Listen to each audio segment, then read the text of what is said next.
What's going on? I am Nando. And I'm DJ. And I'm Diggins. And this is Mostly Nitpicking, a podcast where every week we pick apart a piece of pop culture by looking exclusively at the details. Woo! Yay, hooray! This week, baby. it's happening, baby.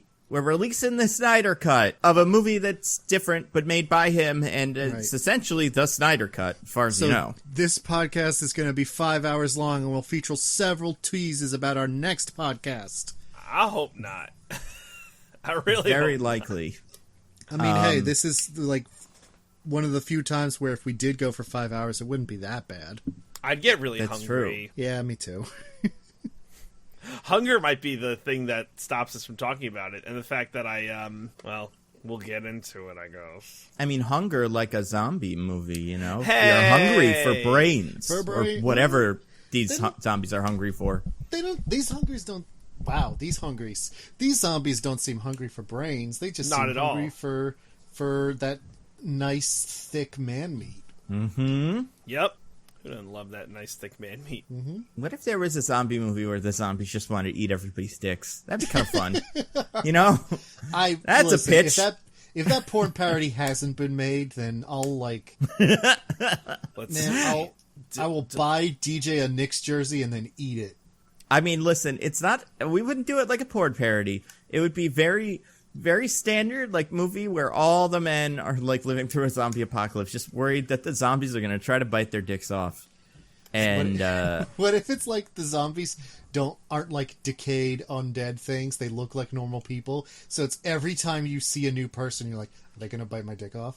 Are they going to bite my dick off? That would be amazing. Man, we still got sexual time. assaults would go way, way down. Yeah, it'd be like That's Lorena true. Bobbitt, right? That classic person who cut off her husband's dick. Yeah, and threw it in the Garbage disposal, because I thought she threw it in, like, out the window or something. I thought it was they garbage found disposal. It. You might be right. What? I don't know if the dick recut. I stopped after chop dick off. I'm like, I'm good. I don't know if they more. were able to reattach it or anything, but I do. There's part of me that thinks they found it. And that was part of the story. But either way, guys, Yes. we're talking about a movie this week. Oh boy. Oh boy. Oh boy, indeed. It is a movie that is very something. It is, well, kind of. I don't know. We'll see. It's a movie that is on all the streaming platforms, the one everyone has, and in theaters. Is it only on the one streaming platform? Well, I the one guess, everyone yeah. has. It's on the one that's in everyone's house. So it's in all of the houses via that one streaming platform, and it's in the theaters. It's taken the world by storm. We're talking, of course, about Army of the Dead. Whoa. Wowee. Nando, is this a sequel to the Dawn of the Dead movie made by the same director? You would assume so, but no. In fact, the only sequel or, like, connected movie that exists is a movie that has already been made, apparently, by the Safecracker guy, with the Safecracker guy in it, that is a prequel that's some sort of zombie rom-com, which actually I'm kind of interested in. Like, I think I could watch that and maybe enjoy it. We call them zombcoms, actually. Yes, that's right. So, not to say that I didn't enjoy this. I might not have, but that seems like a fun kind of pitch. But that's the only thing that is connected. I don't know why. I don't know. Have you guys seen his, whatever it is, Dawn of the Dead? An eternity ago. Yeah, I've seen clips. It's something. I know about several of the scenes that make it a difficult watch, shall we say. Talking about the zombie baby? I'm talking about the zombie... I'm talking about the zombie baby. So there's the zombie baby, and there's also the bit in the beginning where it's like, is it because they're Muslim? Where, like, there's this really weird, like, montage in the beginning that's like, the state of the world today. And it doesn't necessarily say that that's why zombies happened, but part of the montage is just, like, people praying in a mosque. Not zombified people, not a zombie mosque, not a mosque that will be shown later in the movie, just your average mosque. Just a montage of all the things wrong with the world. We throw that one in. Yeah, apparently. And this movie came out in, 2002 maybe? Maybe later than that, 2004. which not a great time. But there's some weird stuff in that movie. But this is apparently separate from that for some reason. I think there will be a lot of spin-offs from this movie based off of some of the things that happen in this movie that don't make very much sense. Oh man. Which we will talk about. To talk about that. That's my favorite thing about this movie. It's so weird. I think it's the thing. I think it's the most confusing thing in the movie that at least half the audience doesn't even know happened. Like, it's very. I feel like we can't be talking about the same thing because it gets very obvious that it happened at a certain point. Oh, really? Oh, interesting. Let's move on. Yeah, we'll save it. We'll save it. Yeah, we'll save it. So we got great stuff. Guys, I don't even know where to start with this one. I say that every time. I guess the IMDb summary, right? That's where we start. So yeah. Diggins as the continuing defender. I will leave it to you to as the one who is perennially robbed by the refs. Much like a certain New York Knickerbockers, I think we can agree that I am on the same plane as the New York Knickerbockers, right, DJ? I am going to disagree vehemently with your assessment. You see, listener, this is a trap because now DJ is saying that the New York Knickerbockers were not robbed by the refs, that it was a fair call and they deserved to lose. Yep. DJ, when that happened, did you yell at the refs? Oh, I was shouting obscenities upon obscenities. So it could be your fault. Like maybe if people hadn't yelled in the arena, they would have been like, "All right, actually, I think we made a mistake." But they might have dug in and been like, "No, you know what? We were right. We can't let that guy up there in the rafters or whatever be correct. We have to." I don't know how you're pinning this on me. Yeah, you're like that guy who caught the Cubs ball and ruined the whole thing for him back in the day. Wow. Remember that guy? Yeah. That was a fun story. Bartman. Oh, wow. You guys naming everything. Yeah. Well. Very famously. He could be that guy. Well, he's in the Baseball Hall of Fame now, that guy. Yeah. Oh, really? Yeah. Yeah, he has his own little section. That's awesome. It's something. It's kind of weird, right? Like. That's not actually true, right? Because I totally made that up just now. Well, I mean, it's a fascinating piece of trivia. Like, what do you mean by in the baseball? Oh, like, he's not in the actual, like, Hall of Fame, but he's in, like, the museum. Like, that's in the museum. Really? That's kind of awesome. Yeah. It's like a huge part of baseball history. So badly that I end up in a museum. Right? Well, it's not him. It's like what happened is in the museum. Is his name there? Is he immortalized? Yeah.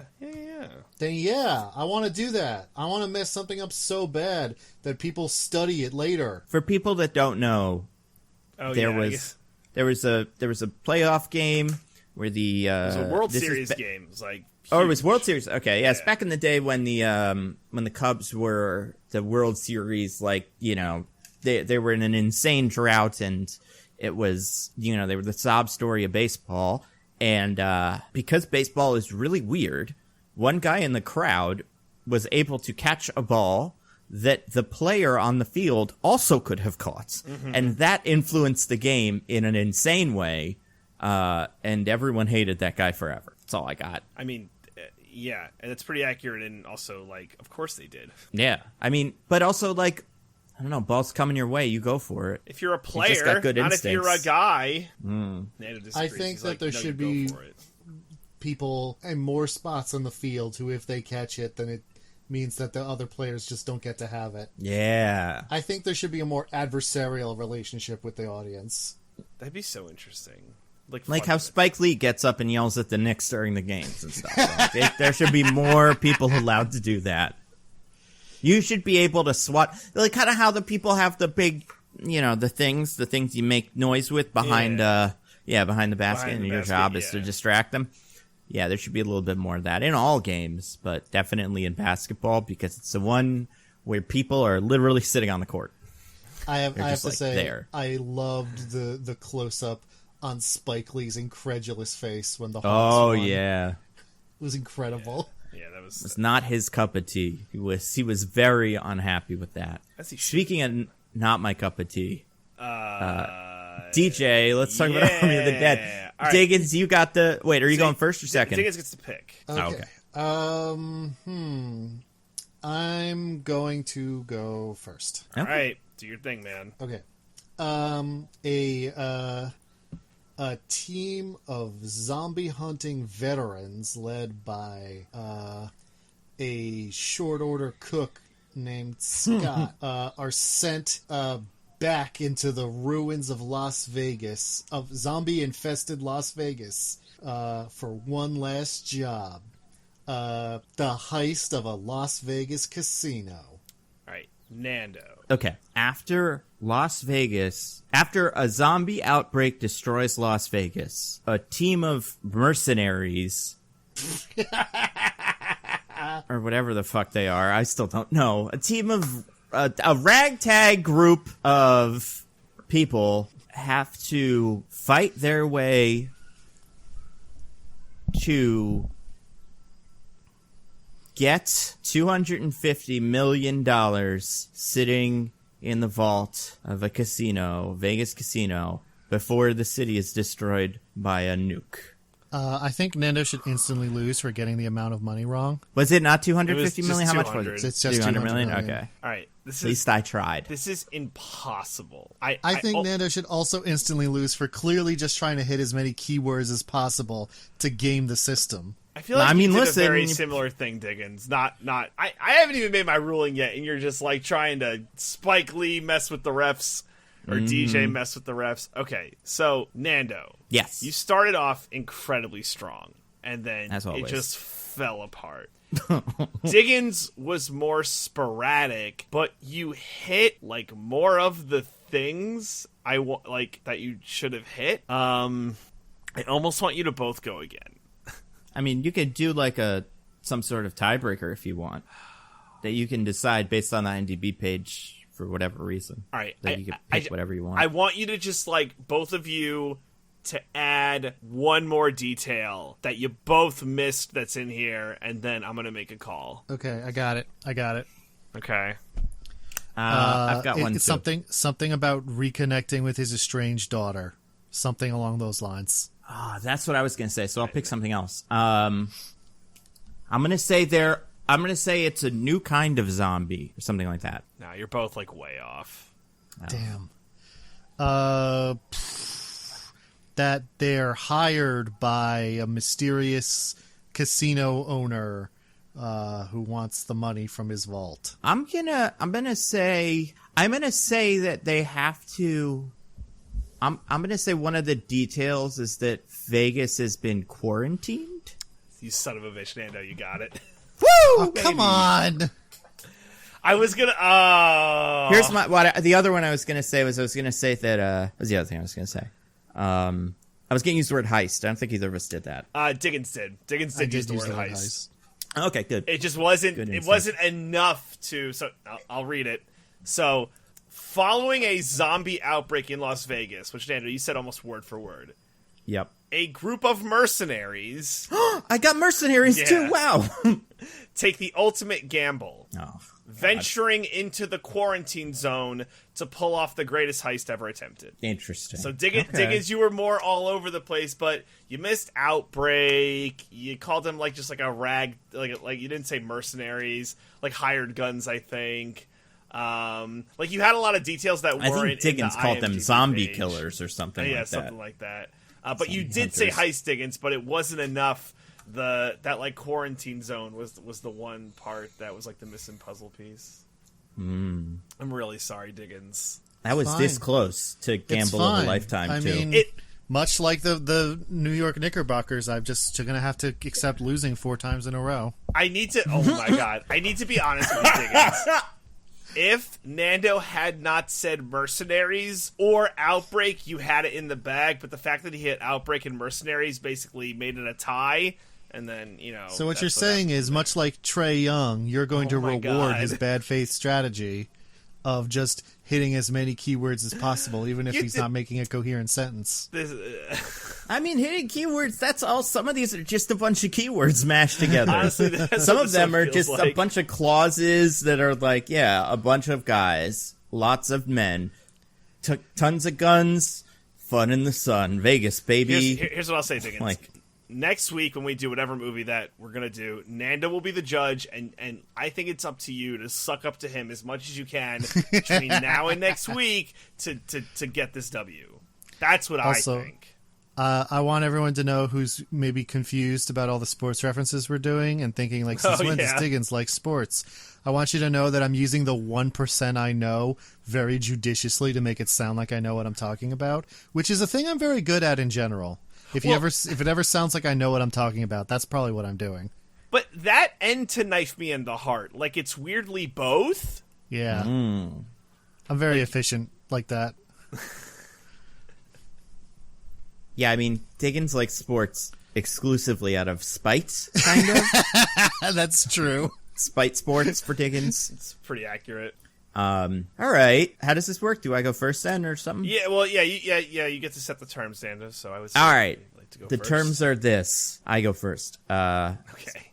Zack Snyder's Army of the Dead. I think it's a terrific pitch that is, for a reason that I cannot understand, partially maybe budget related, but who knows why, I believe is squandered in a way that is kind of like upsetting, because I didn't really expect too much from this movie, but I think the movie starts very strong and feels like I think it's hard to argue that the best part of this movie, much like Watchmen, is not the title sequence. And when compared to the rest of the movie, it makes the movie look incredibly dull. I think the performances are all fine. Some are better than others. I think it's just like a ton of really weird choices, but when you get right down to it, my biggest problem is how much it feels like just a generic zombie movie. And in 2021, that is not enough for me. I think in 2011, which is what I texted these guys, that would be like, oh yeah, cool, good zombie movie. But now, because of Game of Thrones overstaying its welcome, Walking Dead overstaying its welcome, and all those zombie games overstaying their welcome, you gotta really win me on a zombie movie with some sort of unique pitch.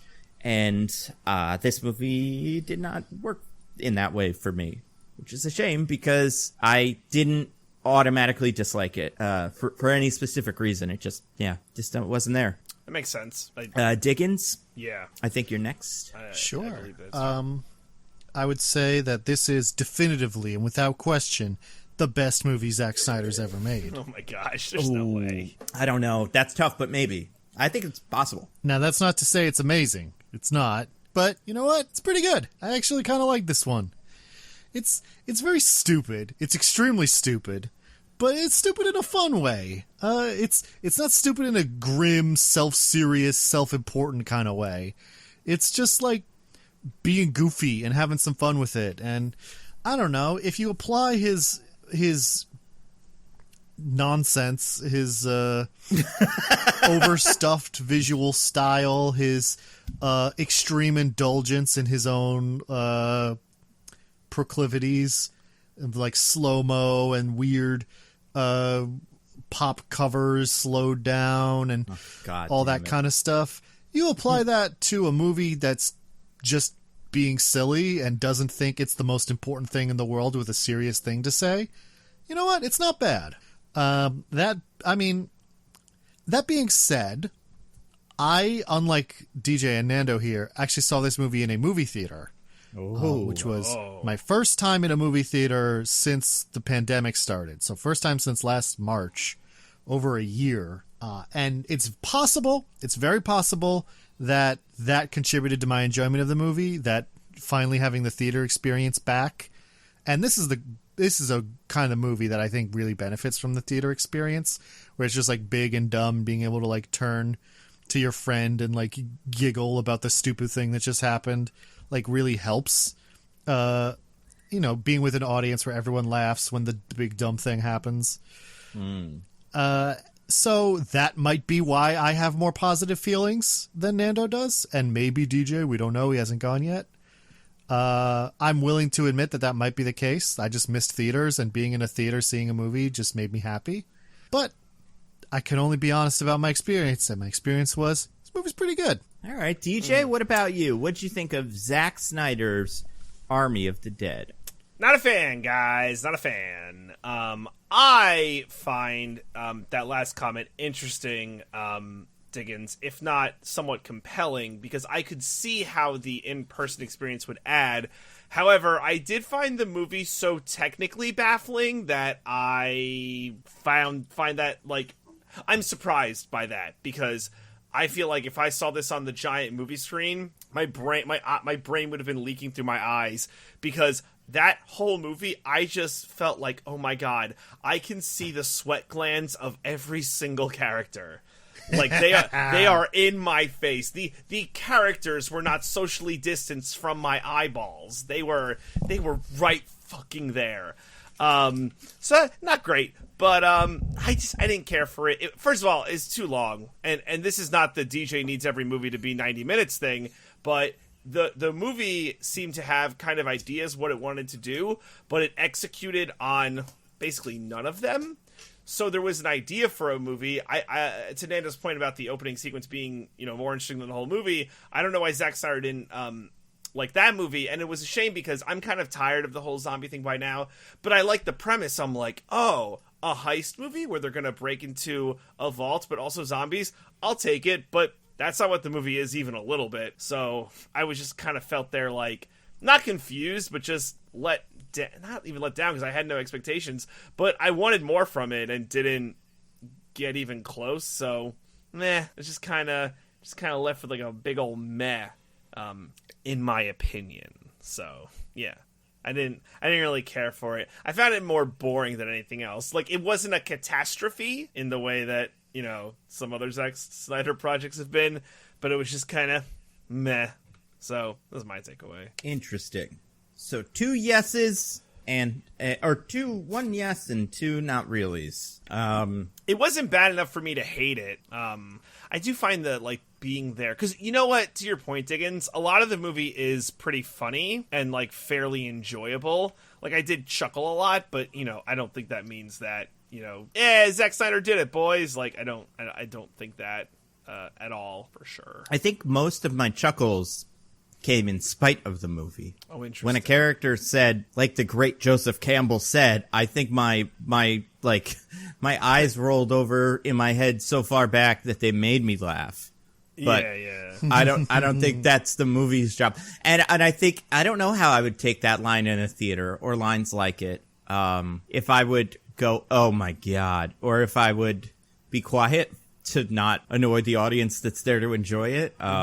But man, this movie, I do think, to his credit, to some extent, this movie is a very Zack Snyder-y movie, and I think it has a weird amount of his, like, not like worldview, but his, like, I think it functions as more of a Zack Snyder movie than it lets on, or than, like, is clear.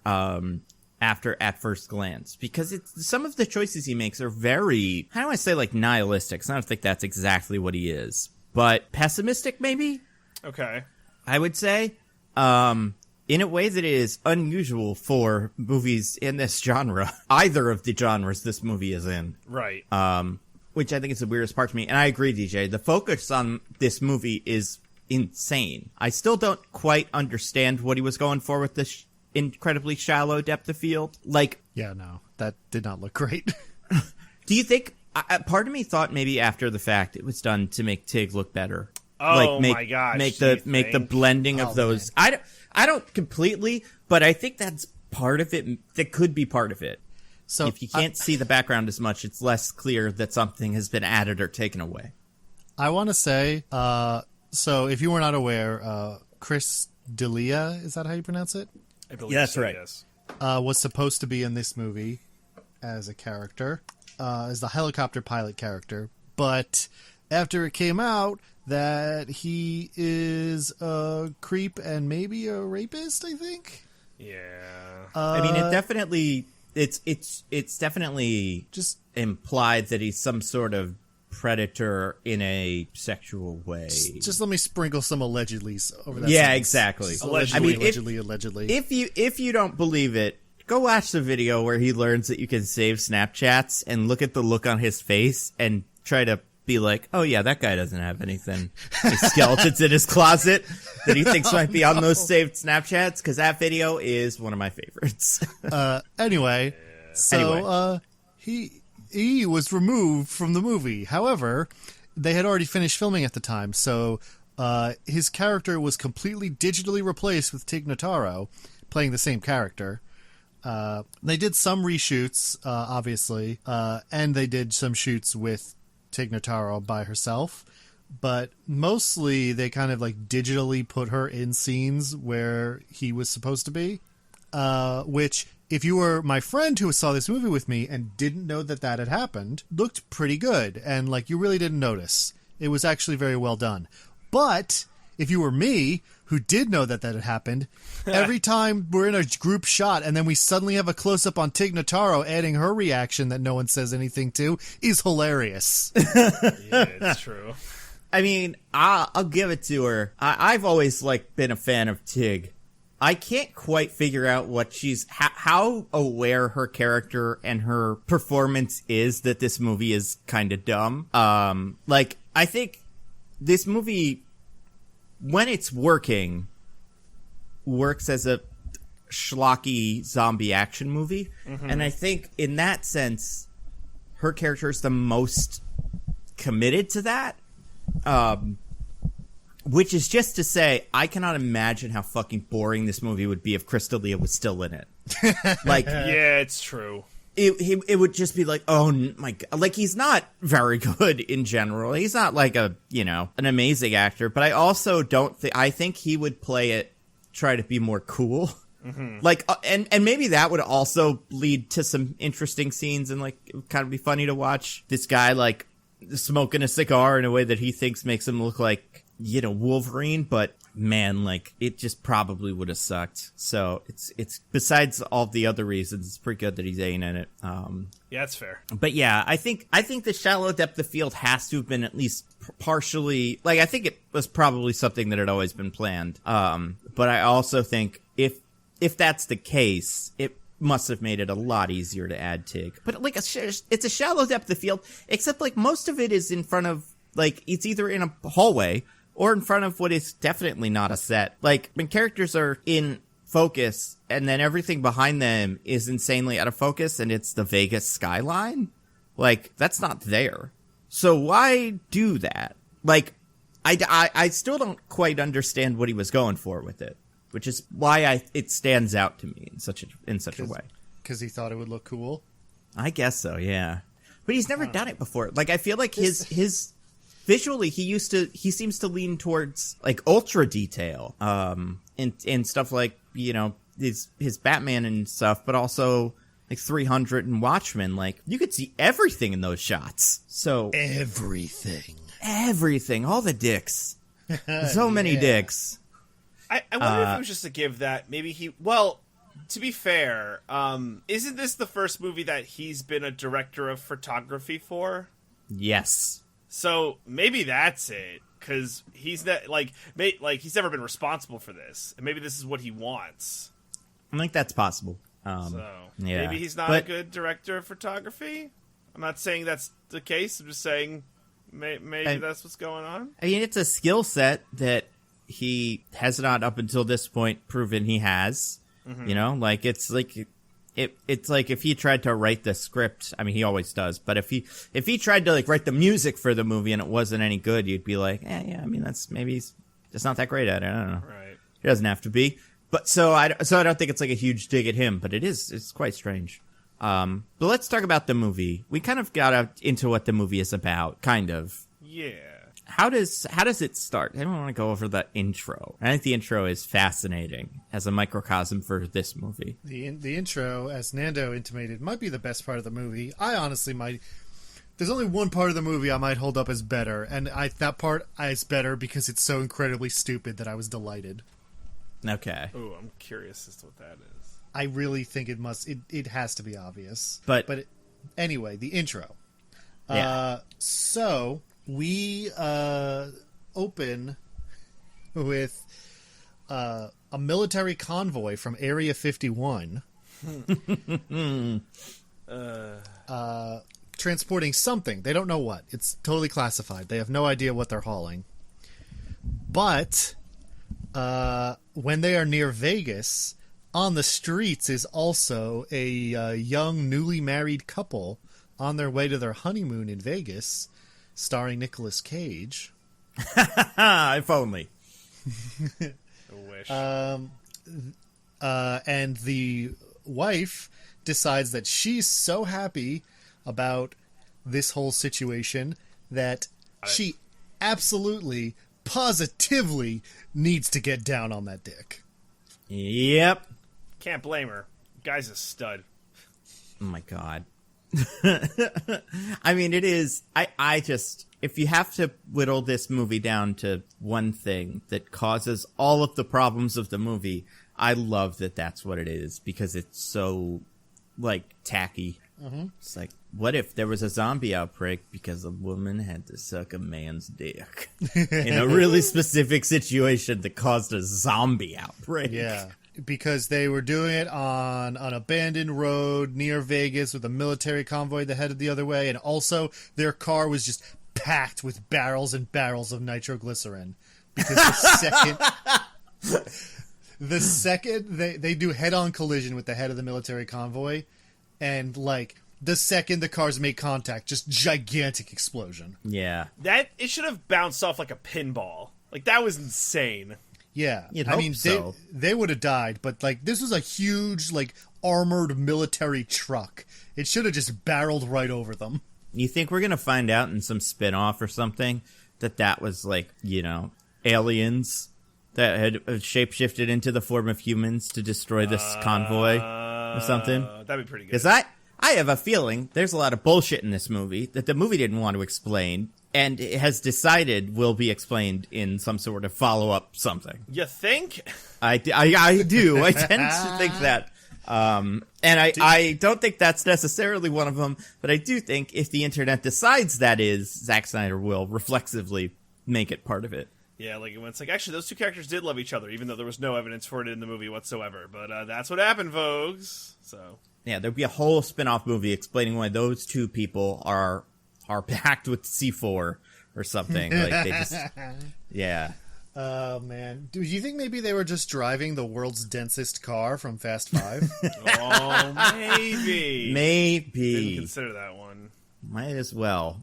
But yeah, so then that like makes the convoy all messed up, and the packet, the payload, whatever it is, in something resembling a safe, flies off of it, opens up. All of the military guys, whose job you would assume it is to keep this thing from opening up, couldn't give less of a shit and just go walk right up to it, even though they're getting calls from the person saying don't do that. And then they all get eaten because there is a zombie in the box. That's what it is. Yeah, but it's a super zombie. Yeah, it's like a Left 4 Dead zombie. Yeah, like one of the good ones. It's got no shirt on, but it does have pants. Why did we give it pants? Maybe it had clothes and was just like, well, I'll take my shirt off because it's hot, but I'm not a savage. As later events show, he definitely 100% has a zombie dick, so we can't be showing that on We screen. don't know that. Because we don't know how zombies procreate. I feel very confident that this zombie has a zombie dick. Okay. I don't think Zack Snyder would not write him as having a zombie dick. Like, I think we have to assume every zombie has a zombie dick. Okay. Until proven otherwise. Yeah, exactly. And maybe that will be a shocking reveal at some point. But yeah, so this dude just bodies all of the 7 or 8 military people that are here, bites them all, turns them all into zombies, and then turns his attention to the nearest city, which is Las Vegas. Yeah. Guys, I have a question for you. Yes. That will inform the movie a little bit, although I don't think you'll change your opinion on it or would change it. In fact, it should make me like it more.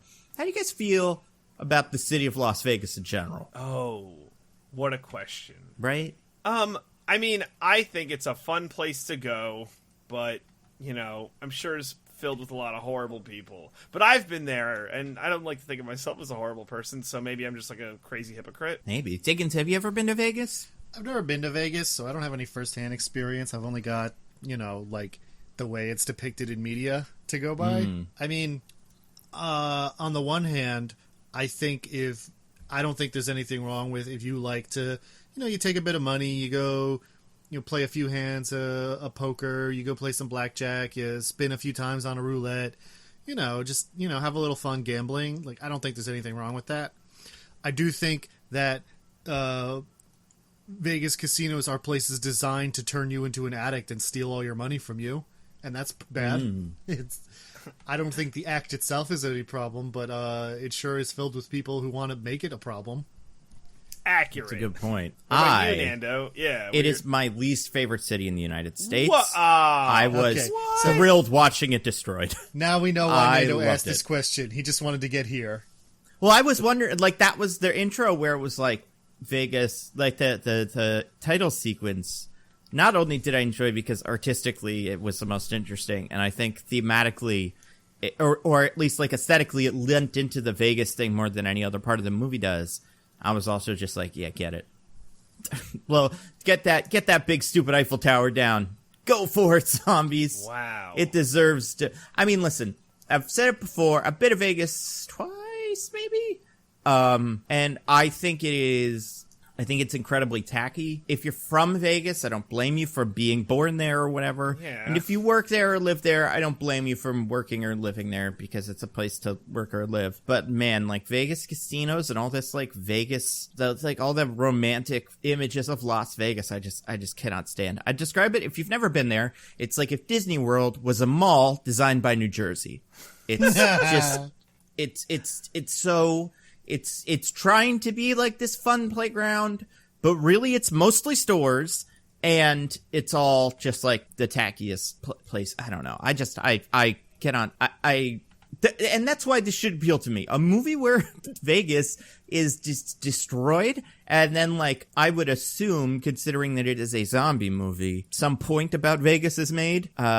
Maybe about how it is, sucks the bad life from people or something. Yeah, like that is right up my alley. And I also enjoy, to be fair, an Ocean's 11 or a movie that does like, I don't watch Ocean's 11 and go like, ugh, disgusting. But I do think like Ocean's 11 is not what Las Vegas is like. Las Vegas is like, what's another movie that it's like? What's a movie? I guess like Vegas Vacation, I guess, is another Vegas movie. I don't know, Flintstones. What other movies take place in Vegas? Leaving Las Vegas. Oh, sure. Yeah. And the one, Honeymoon in Vegas. Yeah. The end of the fucking plane Con Air. Oh, yeah, Con Air. See, I'm trying to think of a movie. It would probably have to be some sort of comedy that I would say accurately depicts Vegas. Doesn't do what Ocean's 11 does, and what some of the ones we just talked about are, where they like have a, they set their sights on a small part of Vegas, but I want a movie or show that looks like what walking down the Vegas Strip looks like, and like it's just, Chanel's and Wahlburgers as far as the eye can see. That is all accurate. I guess if you wanted Nando wants Vegas realism. And well, I mean, it's like it's weird because I think if you go to Los Angeles and you walk down, well, like Rodeo Drive's actually probably a bad example. If you go to New York, I think there's plenty of movies that have done everything with New York. Some that make it look like the fantastic, beautiful, wonderful city, and then some that make it look like what New York looks like. And I'm trying to think of what the Vegas version of that is. Not to say that New York isn't fantastic. I love New York. That's a city. But there's Vegas is a very singular city. There aren't a lot of cities like Las Vegas, Yeah. And I think that's not at the all. Problem. I mean, what's the next closest one? Like Atlantic City? Like there's very few Las Vegases. And even Atlantic City doesn't really capture it. I'd have a hard time because I think the aesthetic of Vegas that I find so interesting is how much it's pretending to be everything but Vegas, right? Like it's all the hotels are some themed, pyramid themed or the Sphinx. Well, the Sphinx is pyramids, or Spartans or Italy. New or whatever. New York is a theme of one of the hotels. That's my least favorite. I think that's the ugliest hotel in Vegas. Because it doesn't even have a design, like it's not even just like it's like a pyramid. It's like if you took a picture of New York and like drew all the buildings. It looks like it's on the Hollywood backlot. I hate it. Yeah. But anyway, all that is to say that watching Vegas get destroyed was kind of fun. And I think the beginning leans into the tackiness of Vegas, where it's like the Elvises and the showgirls and whatnot. Yeah, I mean, people in the what are those called? On the floors playing the slot machines. Yeah, I mean, you had Richard Cheese doing like the song, right? Like, who is that? Fuck it. He is a cover artist. Who he has that very like 70s Vegas singer. Aesthetic, lounge singer kind of deal. And he does was covers. He the of dude songs. in the beginning who was playing the piano? No, oh. no. He's just the singer. Yeah, but he's great. He's been doing lounge covers of songs for like decades. Yeah, gotcha. Yeah, I like that cover of that song. It was a little long, but favorite part of the movie, so can't explain. Movie was a little long. It's yeah, crazy. exactly. The beginning of this movie shows the zombie outbreak, which again, probably more interesting than anything we watch. But also, you see people doing cool stuff with weapons that is never shown again. It's a guy shreds a zombie with a fucking what's that called? A chainsaw? Oh no, I was gonna say not a chainsaw. This is a table saw, I think.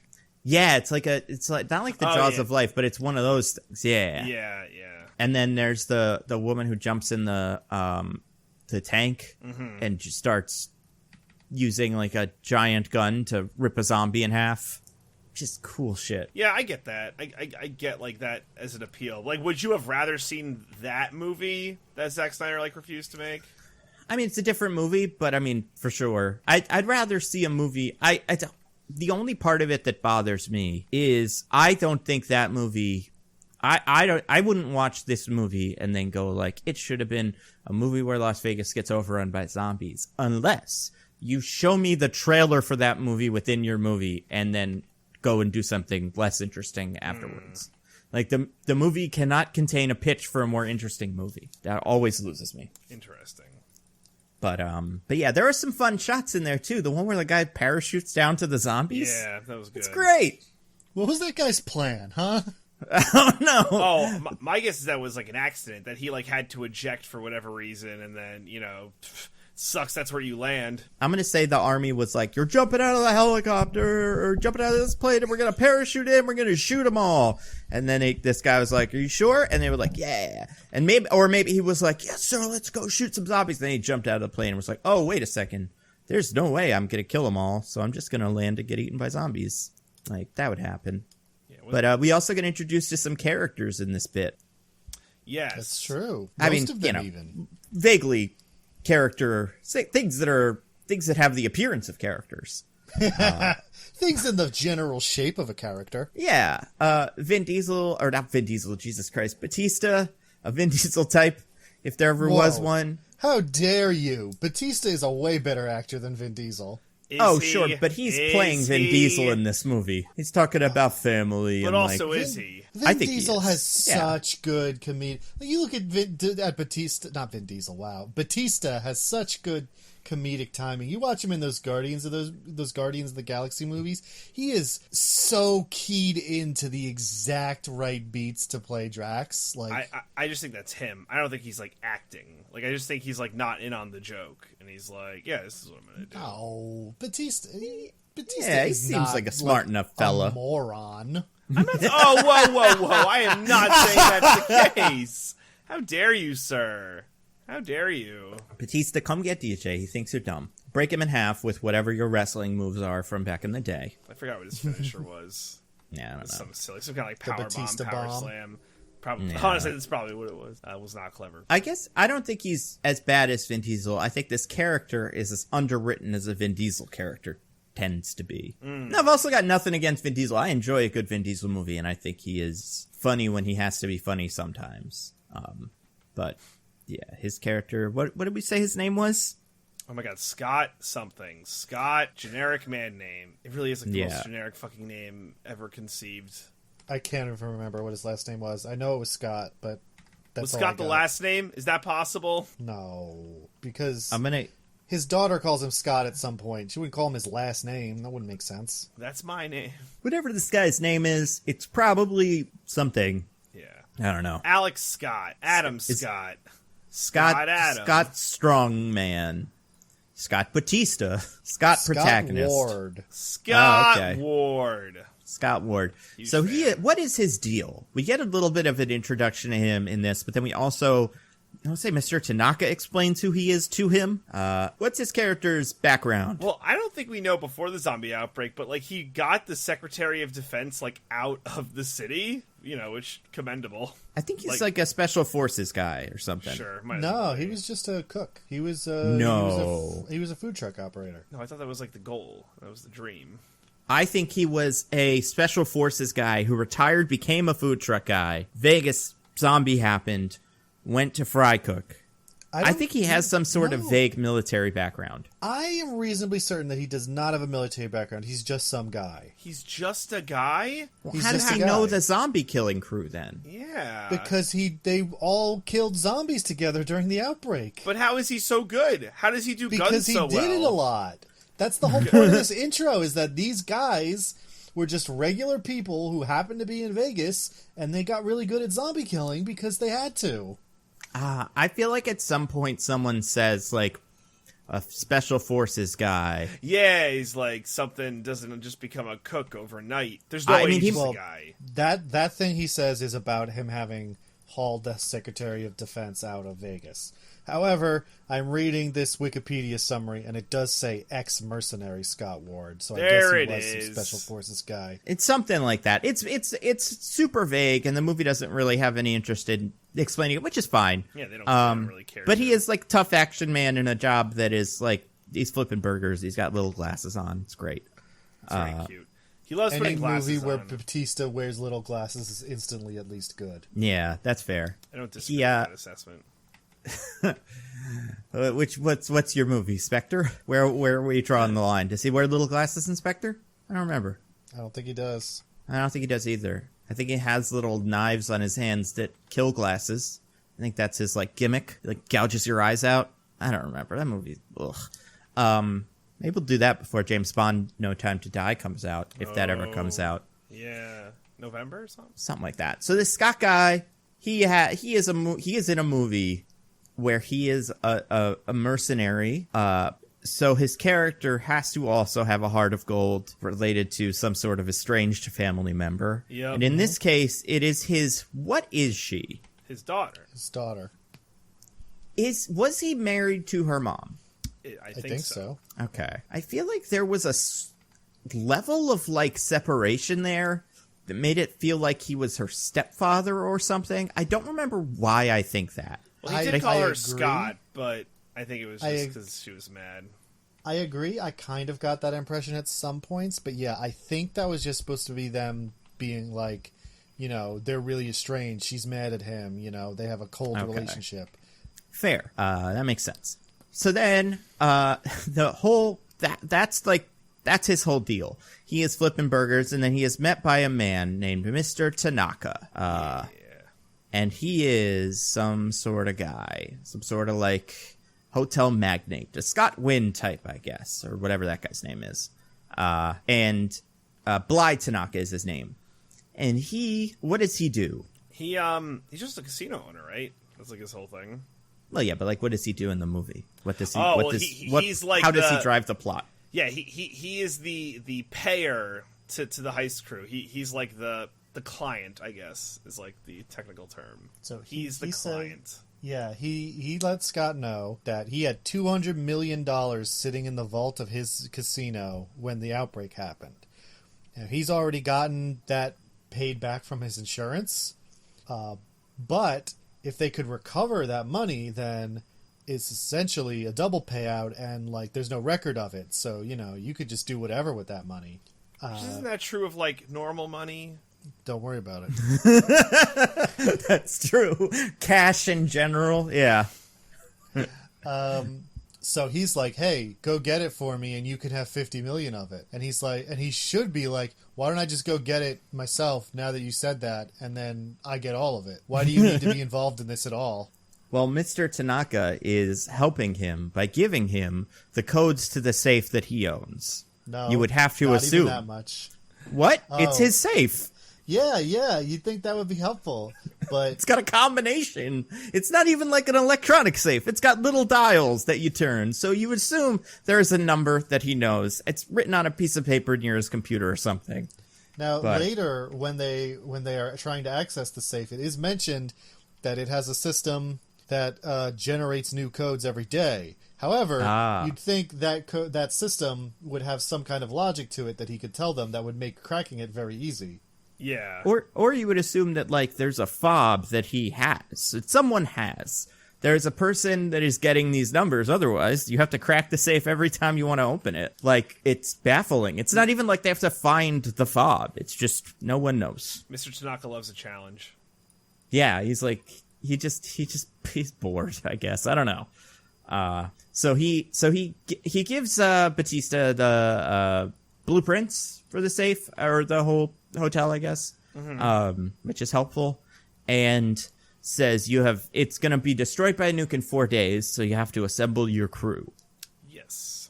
Real last-minute job, by the way, by Mr. Tanaka. I feel like this could have been done at almost any time. Wow. So has he been doing this before? Or is that part of a misdirect the movie does? We don't know! Okay. This fucking movie. It seems to be implied that he has done it before, and they all died. Right. I would buy that, except the part of the movie where that happens is right next to the part of the movie where a character theorizes that they are in a time loop that is not ever, like, set down. And specifically, we find out that another team did this because one of our guys unfurls the map on top of another map that's the same map. And he's like, oh, look at that. I guess they've tried this before. But also, one of the skeletons is wearing the same necklace, the key necklace that, like, the woman is wearing. So that's later. Like, that's in a separate scene. But what yes. the fuck? I don't know. What do you mean, what the fuck? This is 8 scripts smushed together. They kept all the bits they liked from all of them, and then this is that. Because, I don't know. I couldn't explain it, except for just that Zack Snyder thought that would be cool. And it's kind of not the dumbest part of the movie. I almost kind of like how much it's like a weird little fake out. But yeah, so it seems like Tanaka has tried this before. Mm-hmm.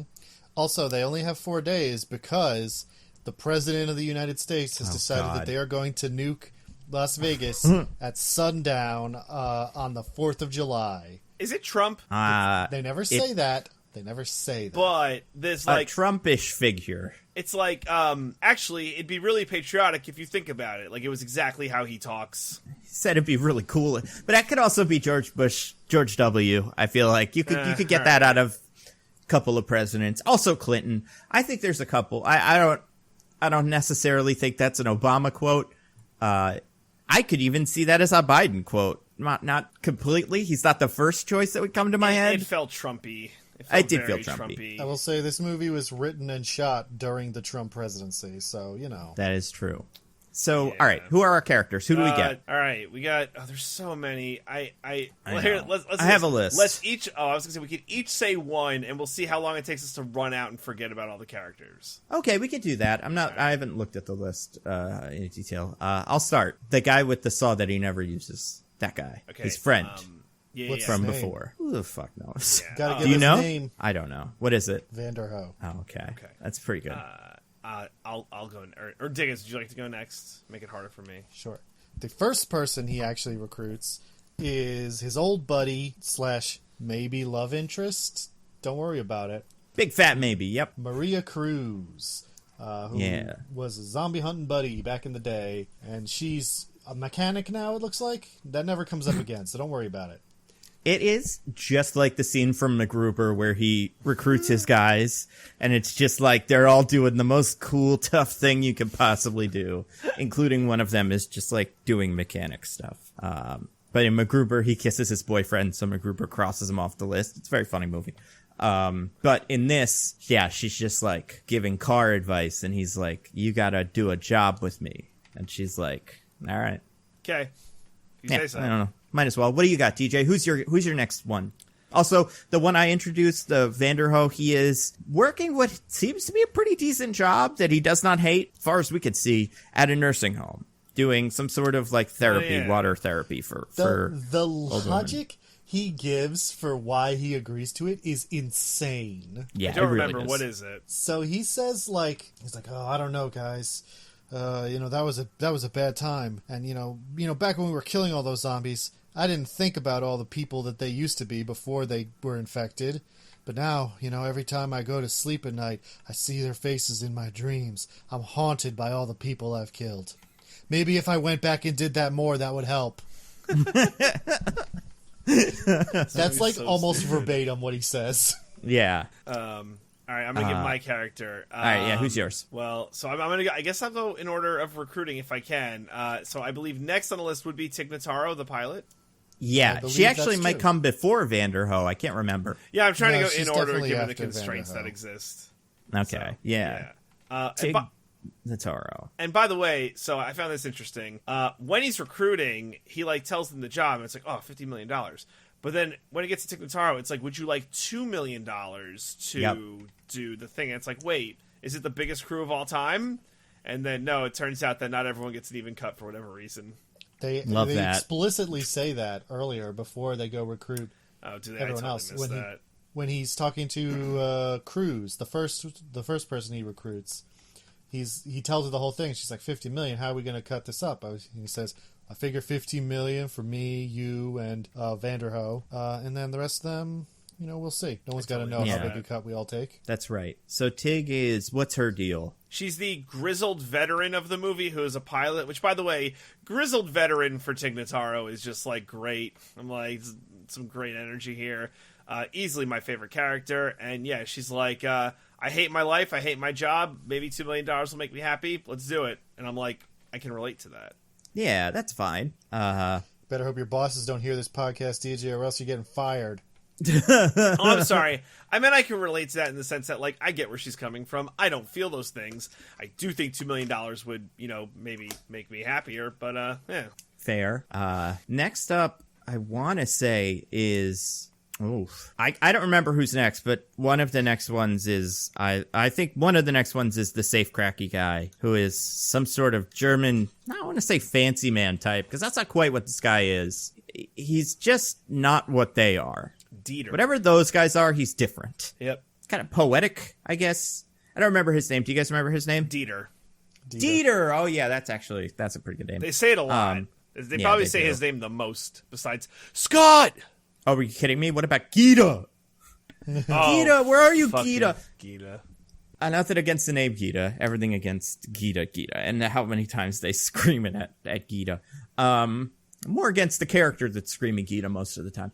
But yeah, so Dieter is the safecracker. He is the best one they can find, and he is some sort of German guy. He goes to do a zombie thing, not dressed for a zombie thing. That's kind of his whole deal. And he's cheap, only $250K. Yeah, I mean, I do think these people should be, they should ask some questions.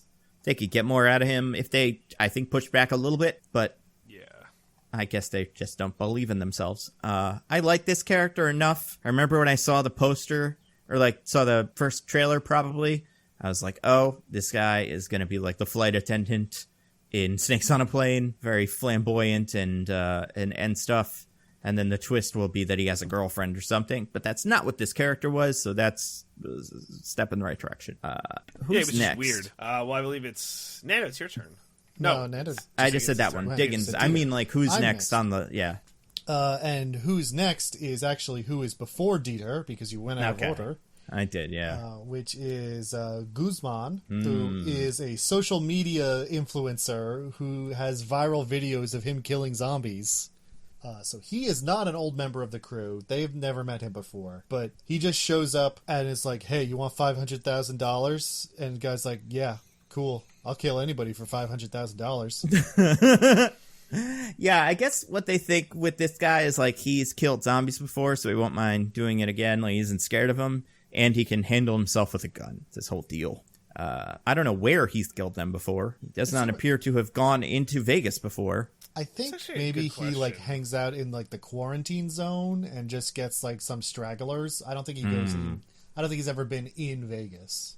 Okay, that makes sense. Because we do see a little TikTok of him headshotting zombies in a driveway or something, or an alley with little sound effects and stuff, which is fun. That's kind of world building I think I would enjoy more of in a movie that wasn't this one, but just in a zombie movie that's it's just in any zombie movie. And he brings with him 2 friends, right? Yes. What are their deals? He brings 2 friends to the meeting. Right. But one of them is like, wait, we're actually going into Vegas? Nah, fuck this. Yeah, that guy's cool. I liked him. And then the other one is, I forget what her deal is. Chambers. Chambers. She's a lady and she's got a gun. That's it. End of character. Well, her character also has never killed a zombie before, I think. She's the one that raises her hand when that is brought up. That's true, yes. So, like, why is she there? And why hasn't she killed a zombie? Because she's friends with Guzman and she's good with a gun? I guess so. Who is she killed with the gun, then? What did she shoot at? Don't worry about People? Yeah. I mean, I guess that's fine. That's the world. Who else we got, DJ? Now it's like, it's the Rick Flag of the group, right? Like his Tanaka's guy. Yeah. Don't remember his name. Don't ask me what it is. I don't know. Mr. Guy. He's Mr. Man. Yeah. Mr. Man. He wears a suit and he's got glasses on. Yeah. Not much character. He's kind of a skis. I mean, nobody trusts him from minute 1, and he betrays them multiple times, and nobody cares. It never matters. Yeah. It's so stupid. Pretty dumb. Speaking of, by the way, I feel like this was Zack Snyder's answer to Suicide Squad, right? Like, he wanted to make a Suicide Squad, and he's like, yeah, I did it, guys. I made it. Yeah, I think so. He made a slightly better Suicide Squad, but it's so similar. Like, it has so many of the same beats of Suicide Squad, and some of the ones that aren't that great that you're kind of like, why did you do that? I mean, there's another movie that he definitely wanted to make that is what this is, which we'll get to. But, yeah, I think there's a lot of Suicide Squaddiness here. This guy, if anything, is like, I don't know what this guy... I don't think this guy exists in Suicide Squad. I think he's worse like than Rick Flag, right? Because he's the person with the authority. Yeah, but he's like Rick Flag is like a good guy. This guy's like... There's no member of the Suicide Squad that betrays the Suicide Squad. Right. But, yeah, he's kind of that guy. And he also seems to have some sort of background that makes him not a huge hindrance. Like he can also handle himself with a gun. Then we get the rest of the crew, which will eventually consist of a character referred to as the Coyote. Yes. Who is able to smuggle people in and out of Las Vegas for little jobs where they steal a couple of bucks from a slot machine and then leave. How she does this is pretty stupid. Not like stupid, but just like weird. It's really just that she has a secret door that only she knows about, and then she also has an understanding of zombie customs. Yeah, which I'd love to know how she learned about those. Observation, my man. One of them told her, I guess. I don't know. Why doesn't she tell anybody the customs before they walk up to the zombies? Right? Anybody's guess. Who else, Diggins? Who else is along for the ride? Oh, gosh, is there anyone else? There's one more. The biggest. Oh, yeah. Wow, 2 more. Well, are there 2 more? Yeah, I'm only thinking one of them is not there for very long. Oh, right. Yeah, duh. Yes. Yeah. The Slipknot of the group.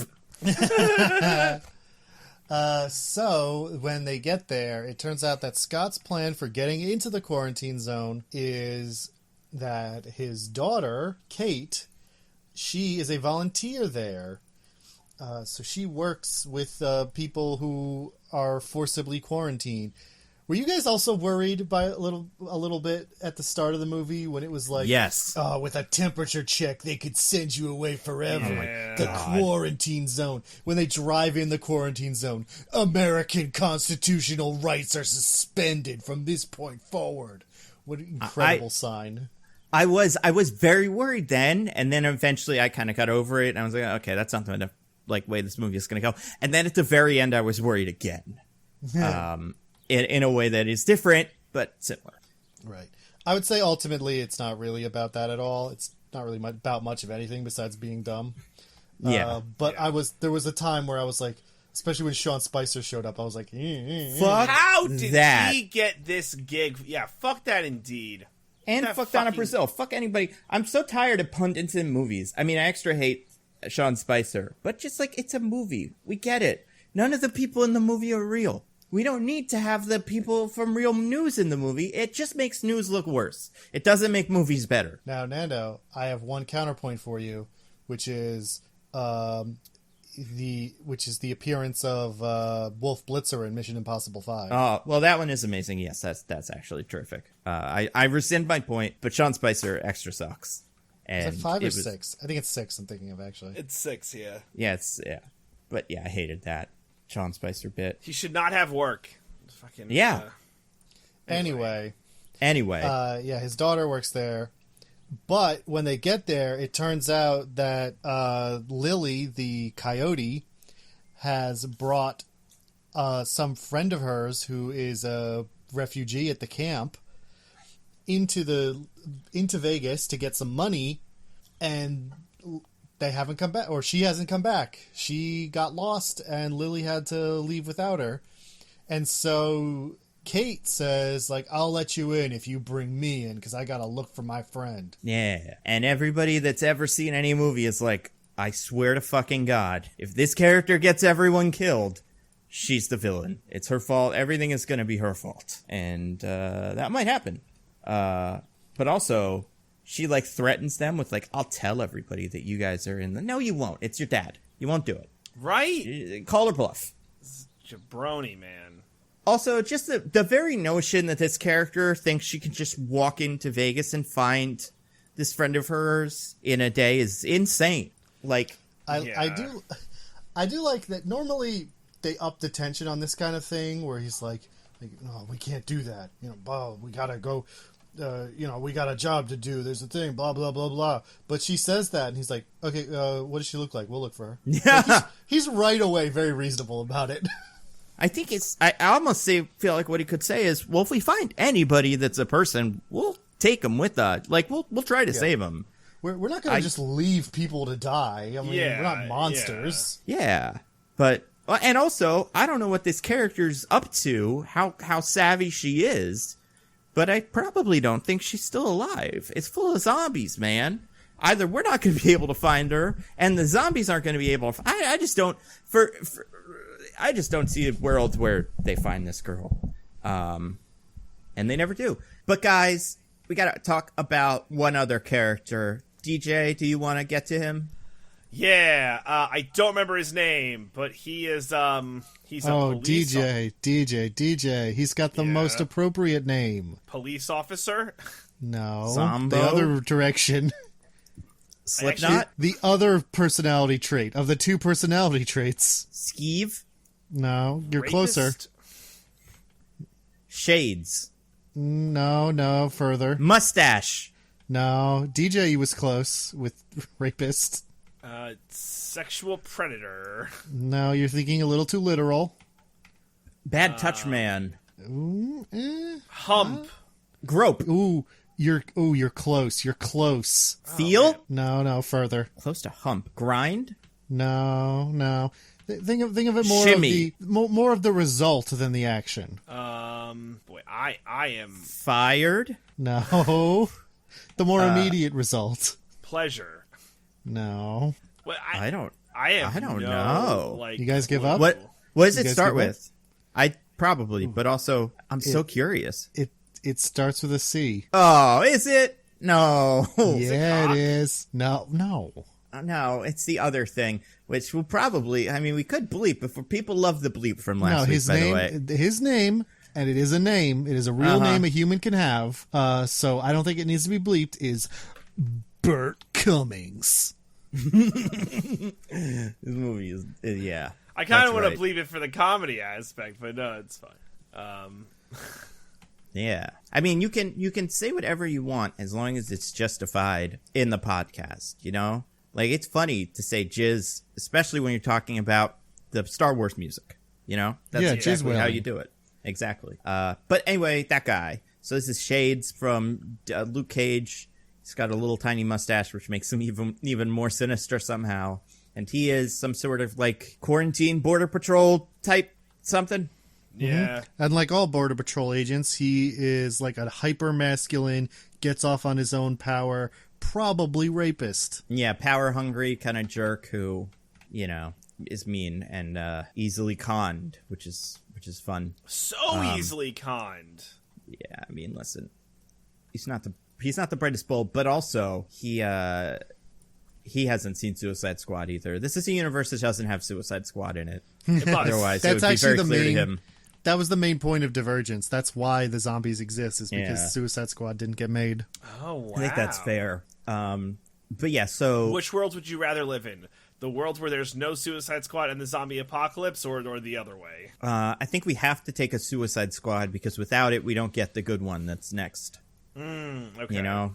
James Gunn doesn't make a Suicide Squad without it. So I'm going to go with that universe. Is there a universe where they make the Powerpuff Girls show? Because I want to live in that one. Yeah. I want to be able to watch that with my eyes. Now, they did make it. They did make it. Yeah, however, the executives watched it and were like, we need to redo this. Oh, I got to weasel my way in somehow. You gotta find a bootleg copy or something somewhere to actually to you watch it yourself. And also, they probably didn't finish all the effects or something. I doubt they polished it before, getting ready to air it, but it does exist in some form. Lucky us. So whose cell phone do we have to get? Yeah. If only Tom Holland was on this project. Yeah. Oh my God. He could have been the professor. Yeah, he could have been. What character could he be? He could have been JoJo. Yeah, that's true. He could have been one of the Amoeba boys. He could have been one of the Rowdy Rough boys. Yeah. That'd be fun. Yeah. But anyway, we got the whole crew, all whatever members, and they go to a not all of them, but some of them go to a warehouse, and Mr. Tanaka explains the plan, which is, still doesn't make any sense, but whatever, that's the plan.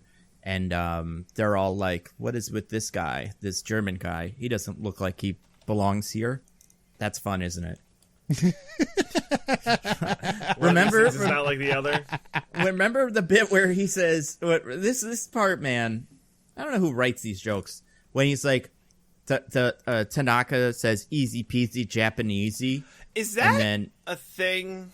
I mean, I have heard that before. I've never heard that. I always thought it was easy peasy lemon squeeze. I think that's more common, but I have heard that. I mean, it's not that easy to squeeze a lemon. I don't know if it's that much easier to be Japanese, but it's I don't think they're on the same level. I don't think either of them is that easy peasy, if you ask me. I don't think it would be like easy peasy. What's an easy thing to do that rhymes with easy? Easy peasy, nappy zappy. Wow. Easy peasy. Not even a little bit of a rhyme. Fall off of a trapeze. That seems pretty easy. Getting up there is tricky, but falling off seems real easy. Yeah, the falling off part is probably very easy. Easy peasy eating cheesy. That's pretty easy. There eating we go. cheese. Well, if you're lactose intolerant, eating cheese is pretty difficult. Yeah, it's not eating it's real easy. It's the rest of it is the tough part. Yeah, that's fair. Anyway, I don't know why people bother making lemon squeezy jokes after In the Loop made the perfect one already. In the Loop. I haven't seen that. Yeah, I'm not aware of whatever this is. I mean, I know what that is, but I don't remember the joke. Well, you said you haven't seen it, so how would you know the joke if you haven't seen it? I've seen the show. It's not in the show. It's just in the movie? It's just in the movie. Okay, yeah, so I don't know that bit, but what is it? You can tell us. It's so much in the timing that if I just explain it, that it's going to sound really not funny. All right. Well, that's what this is all about, you know? That's what this... We just over-explain things. Like, how about explaining this? Anyway, I hated that line. Because the joke was, it's okay to call him Japanesey, because he's Japanese. And it's okay for him to say it, because he is Japanese. Right. It just felt like a very weird, oh, come on, you little libs are too sensitive with your cancel culture kind of joke. Yeah. I don't know. No, I'm with you. If you told me that Zack Snyder thinks that, I would not be shocked at all. Absolutely. And yeah, that's where we get introduced to the guy who is going to betray them. Also, I don't think of these people as the fucking PC police. Come on, even the German safecracker. I just don't buy it. So then, what's the point? The joke doesn't make sense. The joke doesn't make sense. The joke is, it's a dumb joke. I think the worst. I don't know if the worst part of the movie is Tanaka. I think he's got a very clear play to be the worst part of the movie. In terms of how pointless he is. I was gonna say, I don't know if he does enough to be the worst part. I feel like you need a certain amount of screen time to be worthless, or the worst, I guess. Worthless anyone can do, but to like be an impactful part where it's like, oh, you made this movie lesser. I feel like he just doesn't get enough screen time for that. It's a great point. Great point, Nando. Great point, DJ. Yeah, great points all around. So then the next thing, they go to do it. They go to do the whole thing. We really do just jump into the heist, right? It's crazy because for the first part of the movie, I'm like, yeah, we're booking it. And then, I want to say, like, they all become a team, and then they go to the heist. And then they convince the daughter to let them go, and then they go, right?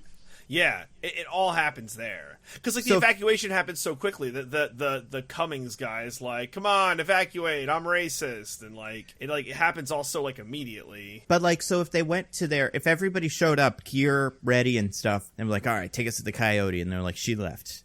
Plan over. They can't go. That's true. Why would she hang around? She has no more clients. And why wouldn't they call her and check? I don't know. I mean, I guess he doesn't want to upset his daughter who hates him. Which I think at this point we saw why. Well, because he killed the mom, right? Although we learned that's not why. But that's not why. But that's what the movie gives us the explanation in the beginning, is that he killed the mom as a zombie. She was a zombie, so it's okay. Or do you remember the word they used to describe zombies in this movie? Was it every shamblers? Movie, yeah, he's a shambler. Even though she's not really a shambler. I feel like I don't know if any of them shamble. Yeah. They all mostly attack. I guess they're in shambles. I don't know. Every movie's too cute by half with this stuff. They all need to invent their own word for zombies. I don't get it. I mean, they do call them zombies a lot in this movie, which I think is fair. I think it's a point towards whatever it. you want to call them. Yeah, call them whatever you want. You got to kill them by shooting them in the brain. Which, did they not know that? Well, that's what I wonder about, this, universe. How ubiquitous is, zombie-ness in general? Because it doesn't seem it's huge. The guy's killing them on TikTok and stuff. It's true. I feel like it's got to be... I mean, if zombies showed up in our real world, we'd probably care about them for at least a week. And I think they've been around in this world for a couple of years, I want to say. Yeah, I wasn't super sure on the timeline.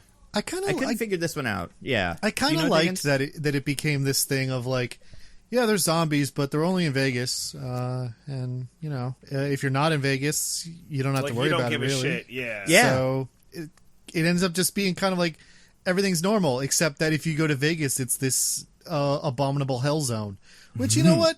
This is very much a thing that happens in real life very often. Exactly. So that was quite realistic. What did we lose? What did we lose when Vegas turned into an abominable hell zone, if you ask me? A couple Elvis impersonators and some tigers. That's all. John Taffer, Nando, your favorite? You love John Taffer. Come on. Sometimes he goes to Long Island. Maybe it was one of those days. He's more comfortable in Long Island. I mean, listen, he belonged to Vegas, but he's more comfortable where he's from. Traveling the world. So... I thought the movie was going to make a point about how, hey, sometimes atrocities happen in places that you don't recognize, and that's bad, and we need to recognize them. But no, this movie did not give a fuck about trying to make a point about any of that at all. Which I would have been down for, by the way, if the movie was trying to make a point about that. But fuck you, DJ, you big old nerd. I feel like the weirder thing about the point this movie chooses to make and not make is, the good zombie movies, not all of them, but most of them, I don't really know if this fits into 28 Days Later, but I feel like a lot of the time, at some point in the real zombie or the good zombie movies, a character makes a point that actually blank is the real zombies. It's actually Shaun of the Dead. It's actually the people that are going about their lives. Or in what's the one in the mall? Is that Dawn of the Dead 1? Maybe the original Dawn one. Of the Dead. Yeah, it's the people that go to malls are the real zombies, and this movie seems like it would be pretty easy to do that, but it doesn't care. No, there was no theming or message or anything going on in this movie. It's so weird to me, because otherwise, here's my question. Is there any reason, why do you think Zack Snyder made this movie take place in Vegas? Because that's where heist movies take place? Because he thought it would be cool. Yeah. Why does Zack Snyder do anything? Because he thinks it'll be cool. Yeah, I guess that's fair. How do you think the movie feels about Vegas? I don't think the movie feels any way about Vegas. It's cool to look at. Yeah. I don't even think the movie thinks that. if that's what the movie thought, then they did a really poor job of conveying that. At no point did a guy look at Vegas and go, this might have been cool sometime. Or like, was it shot in a way that makes it look nice? But it also didn't have that it didn't go the other way, where it seemed to think Vegas was, tacky and disgusting and, like, people go there as zombies. It's so hard. It feels very difficult to set a movie in Las Vegas and have the movie be ambivalent about Las Vegas at the very end. It's fair. Very, very strange that it managed to do that. But it's kind of impressive, honestly. I like this movie now. You're down with the movie. Good. You're actually, the movie won me over. It's hard to make a movie this pointless. Like, to just, like, make a movie that says absolutely nothing. Not even accidentally, although I do think it has a little bit of, like, not like a message, but like I think you could kind of smell the Snyder in bits and pieces of it. But yeah, I don't know. It's a weird one. They go into Vegas. What's Vegas like, you guys? He really did the whatever filters he put on the scene he shot for the end of the Snyder Cut Justice League. He's God. like, I want it, but more like daytime, but still put that kind of filter on it where everything's very sand. It's funny because this is the desert, so he's like, yeah, maybe that's why he picked Vegas, because it's one of the few major cities that takes place in a desert, and he gets to do his apocalypse kind of thing, but a microcosm. So it's not full blown apocalypse; it is a mini apocalypse in a desert setting. You think that's how he landed on Vegas? I'm not even joking. I wouldn't be surprised. I mean, I want to say one of the Resident Evil movies. I mean, they've made a million of them, but I think one of them also takes place in Vegas. Probably for the same reason, is it's a place that almost already looks like a post-apocalyptic wasteland. Right. You just need to let the buildings get a little bit more rundown, and then it's like wasteland. And what's it going on? What's it like in there? Who's running the show? Well, once we get inside, it turns out that there's not just the zombies you think of walk around mindless, eat people whenever they see them. There's also smart zombies that can run and jump and do punches good. Kinda. I don't think they're great. Some are better than others. Yeah. They vary wildly in skill, even in the smart zombie level. Because some can breakdance. It's pretty wild how good some of them are. Right. So Lily uses Mr. Cummings. Yeah, stop saying it like that, or I will bleep it. He's about to die, so it's fine. Yeah, he uses him as a sacrifice. Basically, shoots him in the leg, and is like, "We're gonna let the intelligent zombies take him, because then they'll let us wander around for a little while and not care too much." Which they do. And then the White Walkers from Game of Thrones show up. Yeah, they're back, baby. I have a question. Yes. Does the coyote always kill one member of the squad? How does she know this is what you're supposed to do? That's what I was wondering, because someone would have had to do it for the first time. Right? Is it like a just draw straws kind of thing? Right? Yeah. I mean, later she gets confronted about that, and she says, like, no, I don't do this every time. I only do it if I have to, and I always make sure it's someone who sucks. Why is she allowed to decide that? Like, she gets to indiscriminately murder? Because, DJ, all constitutional rights are suspended beyond this point. Yeah. That's so stupid. I love that sign. They should put that sign on more places. Yeah. That is a cool sign. I like that bit of it. Because, it's kind of saying something. But even though it is, it still isn't. Which is a fascinating way to rank a movie. So before they even do the sacrifice bit, we do encounter the zombie tiger, which the movie is quite proud of, and looks kind of cool. Okay. I have a question about the zombie tiger. Yeah. Right. I agree that it looked cool. Now, kind of cool. Tigers maul people. This Right. is well documented. Why doesn't a zombie tiger maul zombie people? I just gotta... Because I imagine it was bit by the king zombie, and therefore it's a smart zombie. But a smart zombie tiger that is subservient?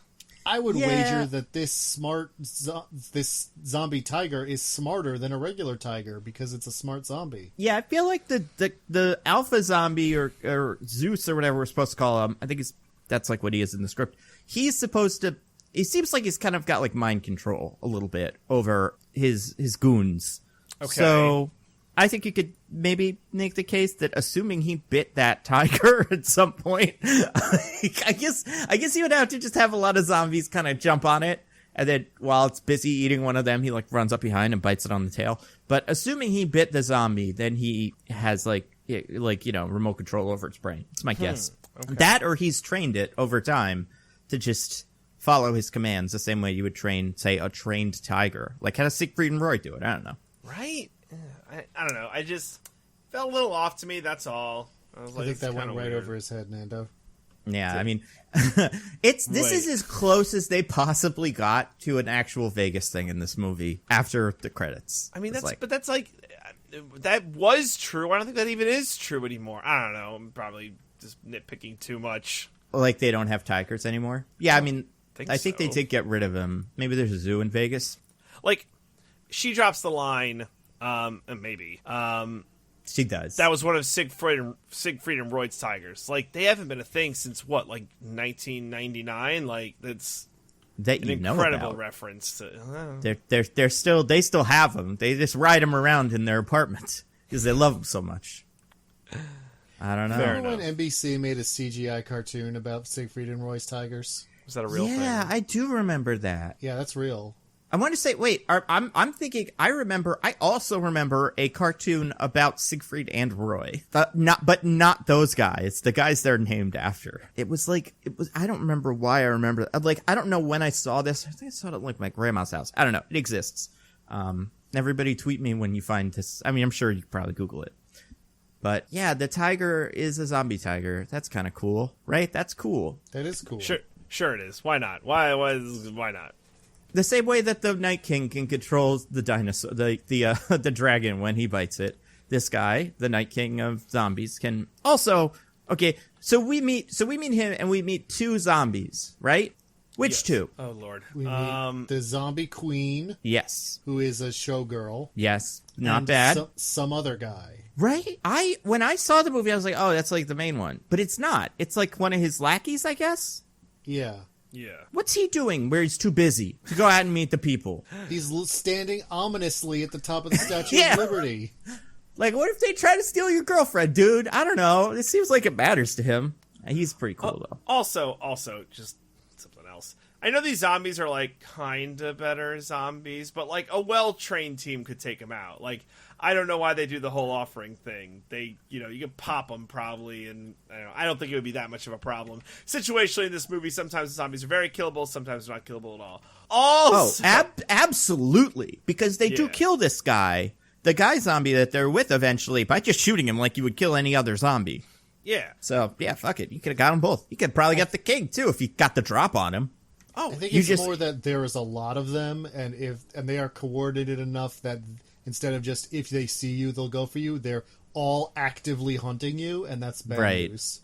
All right, fair enough. But, I guess it's weird because we will learn later, maybe, that maybe a character is maybe after the specific zombie that is effectively the zombie doorman. And it doesn't seem like it'd be that hard to get that one and then leave.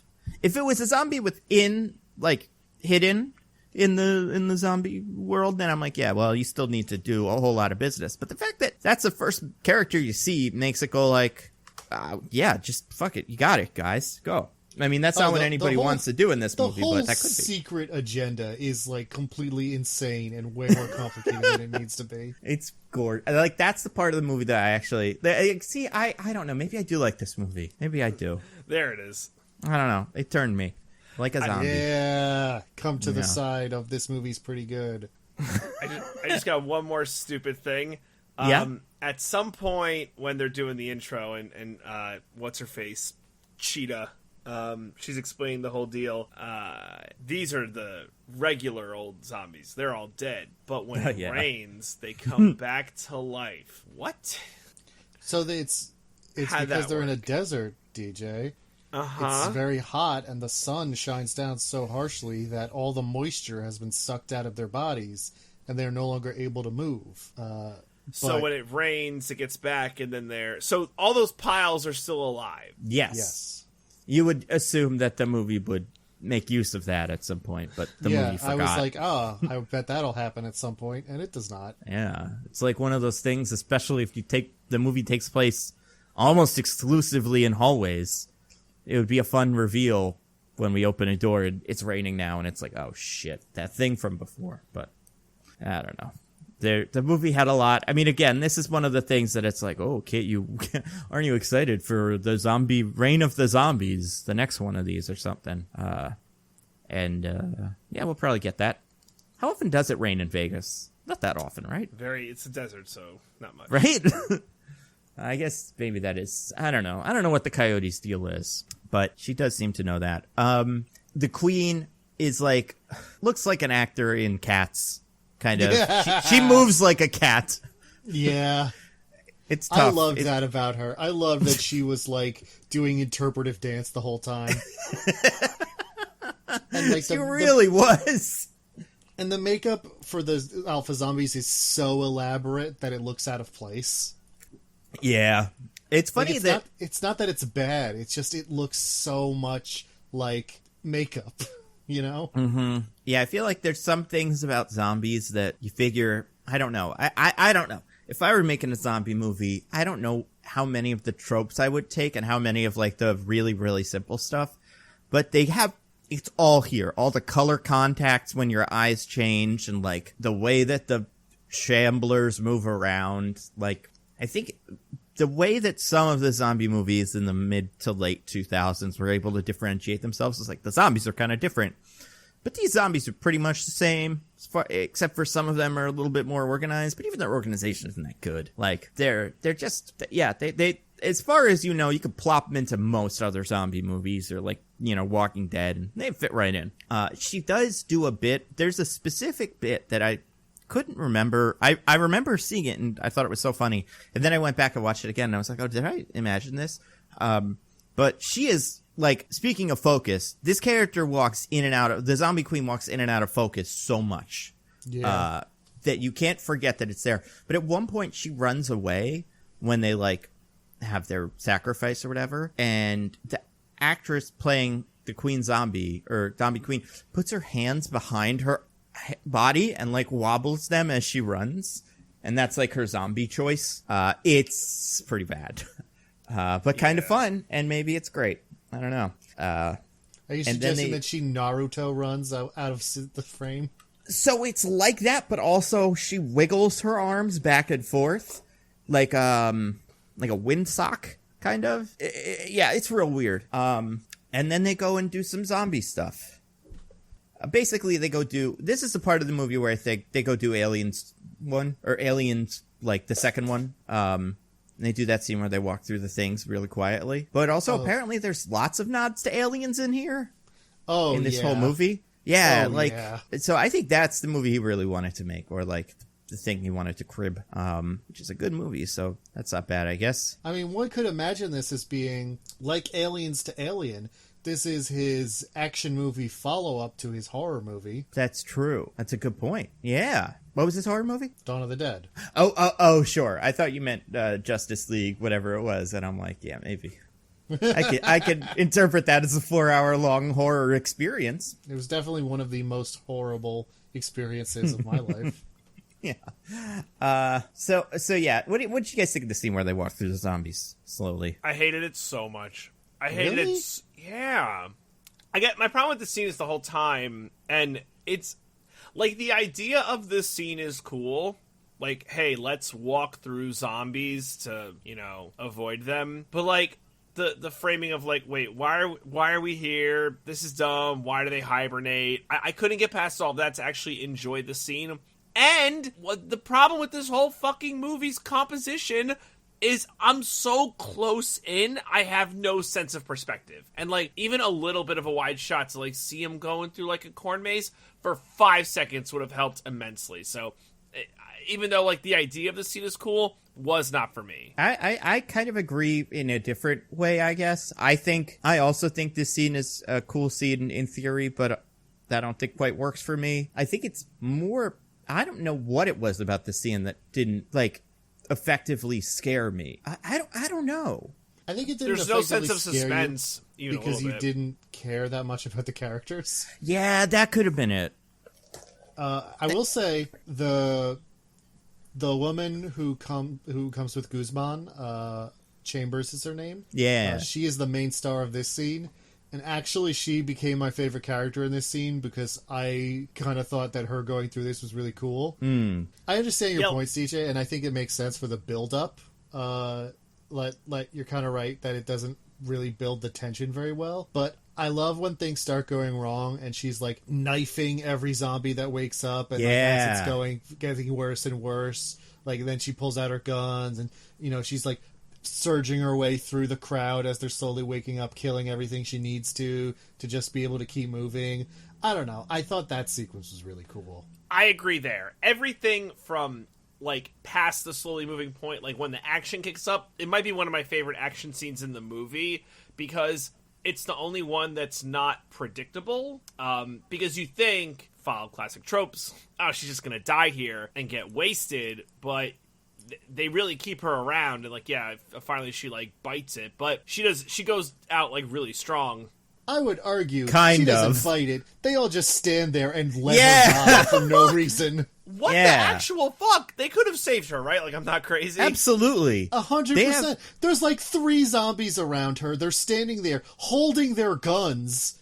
And she's like, help me. And Batista's like, there's nothing we can do. As he stares at the zombies that haven't bitten her yet, separated from her body, easily take the shot.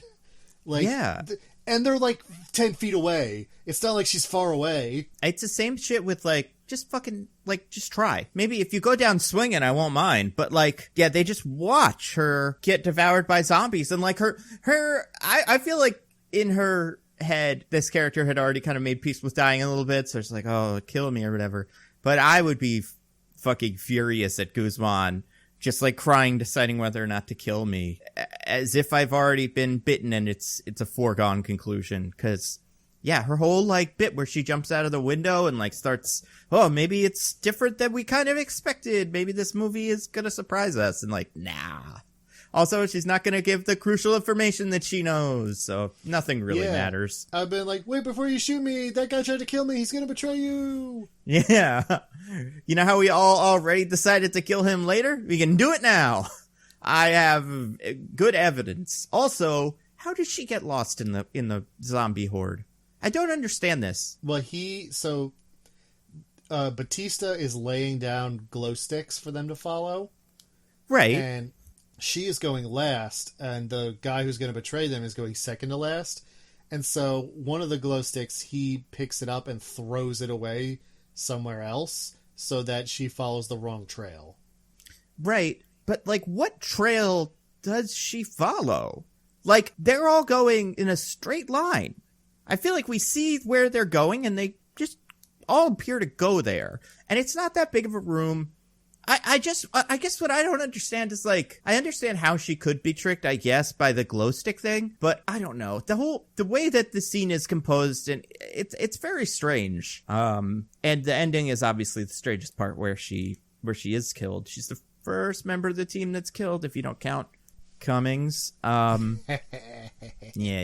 And I want to say after that, they're pretty much good. Like, that's the only real challenge they meet before they start doing their stuff. Yeah, they get to the casino like right after this, basically. Yeah, I will say what so 2 things. One, good on what was her name? Diggins. Chambers. Chambers. Good on Chambers. She never killed a zombie before, and again, we don't know her background, but she silences those zombies like so seamlessly that it seems like she knows what she's doing. Yeah, I think she's killed a lot of people before. So that's 1. 2, the reason they're in here is because the lady, what's her name? Cheetah. Lily? The coyote? The coyote. I just want to say cheetah. As big as a grapefruit. I mean, she kind of looks like Cheetah does at the end of Wonder Woman, where she's got really heavy makeup and, like, not really heavy makeup, but like a lot of eyeshadow or something going on. I'm calling her Cheetah. She's Cheetah from now on. Now, it's fine. DJ, if you are aware that in the American Southwest, coyote is common slang for a smuggler or human trafficker who brings people across the border, then her name makes a lot of sense. All right, going with Cheetah. So, Cheetah says, I'm not going to stand around on their streets to disrespect them, blah, blah, blah, blah, blah, so we have to go inside.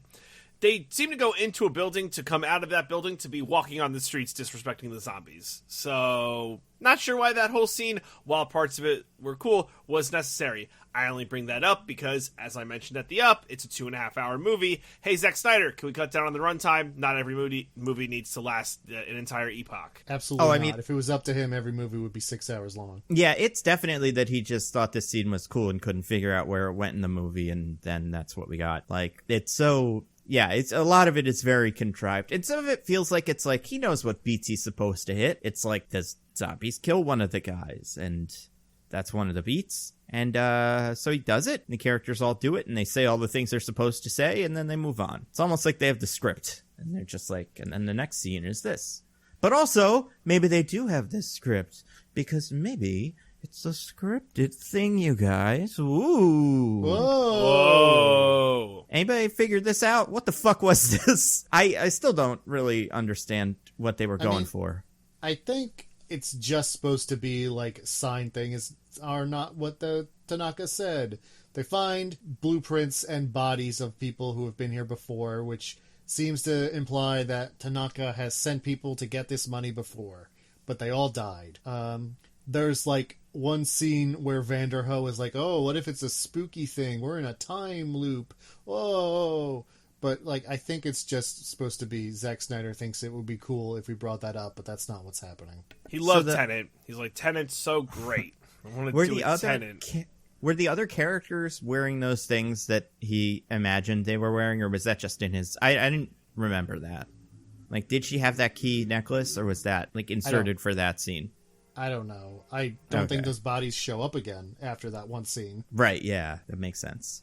Also, wouldn't that suggest that Tanaka is trustworthy? Kind of? Because it's not like... But I think that's still like a thing where it's like, oh, I've sent people before and they died. Like, I would like to have known that, actually. That would have aided my risk assessment here. That's fair. And then everybody goes and does the zombie stuff. They go and try to break into the safe, which has pressure sensors, because it's a fucking video game. Yeah, it's a video game safe. It's bizarre. With non-lethal traps. Yeah. I guess, is that his way of trying to get them all killed? I don't know why he would say that when it's obviously not true. Right. But then nothing about his plan makes any sense. So yeah, I do really feel like there's a lot of things that you could do in this movie, that our characters could do in this movie, and then just go, all right, well, it's your job to do, guy we don't trust. That's Tanaka's guy. You're walking down the hallway, because if your boss lied to us, we're not keeping you. But they just let him go off on his own with the coyote. I was going to say, at the very least, don't let that guy have the job he obviously wants. Yeah. Give him a different job. It's wild. Like, truly kind of astounding to me. Truly outrageous. How much leeway they give this guy. And they're just a really trusting zombie fighting crew, you know? They don't want to be rude. You don't want to assume the worst in people, you know? It's like... Yeah, that'd be wrong. Yeah. You know what? I gotta say, I do give...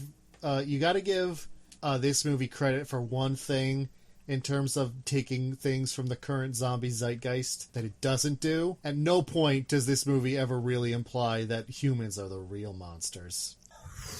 Yeah, I guess. Except for the bad guy turns out to be a person, kind of. Right, but it's not like, oh, the thing you really have to worry about is that the humans are vicious monsters who will betray you. Humans are the real issue, blah, blah, blah. It's just like, there's a guy on the team who betrays you, but, like, the problem is the zombies. There's some zombies here, guys. It's bad. It's a good point. That is good that they did that, I guess. Because you know why they didn't do that? That's so much like the thing now, that if you do any zombie thing, especially ever since The Walking Dead, where it's like, but really, it's about the humans. Yeah. And it's like, okay, I mean... It's not that there's nothing there, it's that it's been done to death. Right. And also, Zack Snyder saw that and was like, a theme?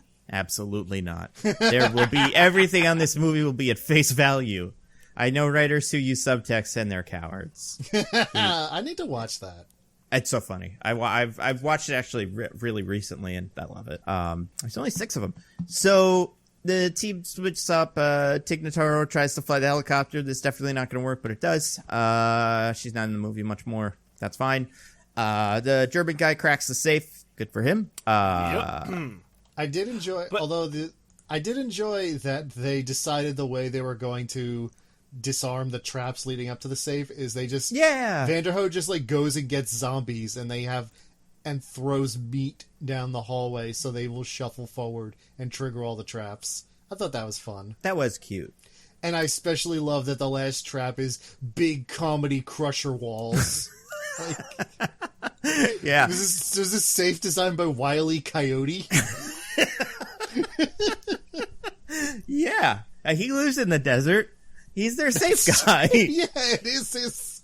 That's the kind of helicopter he would fly. Everything fits together, actually, if this is a Wile E. Coyote movie. What are the other ones doing? Oh, yeah, then The Rock has a heart-to-heart with his daughter. The Rock? Or not The Rock. Whatever. Batista. Big man character. The person in this movie is the best wrestler turned actor. That's a fair point. Yeah, that's definitely true. I'm trying to think if there's another one that I'm forgetting. I don't know. I like John Cena. We'll see. I think Suicide Squad may prove John Cena is the best. I don't have anything against John Cena or The Rock. I think they're fun and they're good in the movies they are in, but they are good at like being the big silly action star, which is basically being a wrestler. Batista is good at being an actor. Yeah, that's fair. What else? Then it ends. No, there's more stuff. They get in the vault. The vault is full of the money. Were you guys expecting there to be no money in the vault? No, absolutely. Totally. I was expecting some kind of twist. I was like, obviously it's not just going to be the money. I mean, come on. Yeah. And also, I want to say by this time, our heroes have learned that the nuke is going to be dropped way earlier than they thought. And they really fucking dawdle. Like, they take their sweet time. It's amazing. They learned that it's being dropped in 90 minutes, and they're like, "Oh yeah, we got like an hour to kill or something." I'm like, it's a nuke, guys. You can't just leave in the last 5 minutes. You got to be out of there like now. Yeah, and like, I mean, like the helicopter doesn't even work. Like, I mean, it does, but as far as you guys know, it doesn't. No, Tig Notaro. Actually, it's the other way around. Tig Notaro lies to them and says, everything's cool, I totally got the helicopter working, I'm just waiting for you guys. Even though she hasn't. Except then it turns out by the time they get there, she has, and it's fine. Yeah. She put it out into the universe, and the universe rewarded her for... That's true, she secreted. Although, before any of that happens, important point is... I can't wait. Well, I don't think I'm going to say what you think I'm going to say, but there is another important point that we got to cover. I can't wait for you to tell me another thing that happened in this movie because I love it so much. I can't wait. So, as we said, the untrustworthy guy and the coyote are like doing the perimeter check around the building. And while they're doing that, in a scene that is not well explained until like halfway through it, so I was very confused about why she was going along with this for a while. Mm-hmm. They lure the zombie queen and the zombie general over again. Yep. He has some kind of like steel wire gun that shoots steel wires around people and traps them.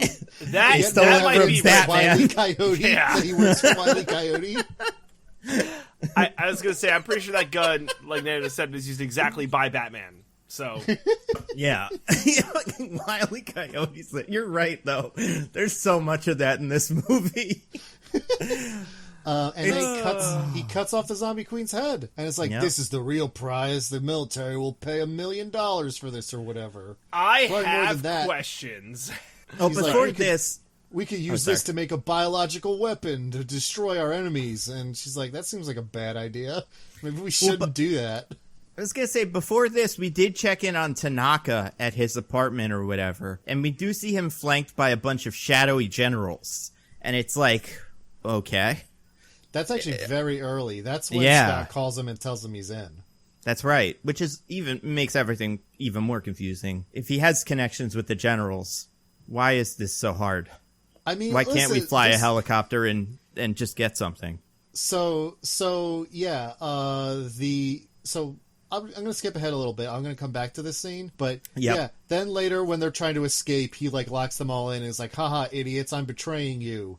we're not here for the money. We're just here for this head. And it's like, what part of this plan necessitated betraying them? Yeah. In fact, what part of this plan necessitated lying to them?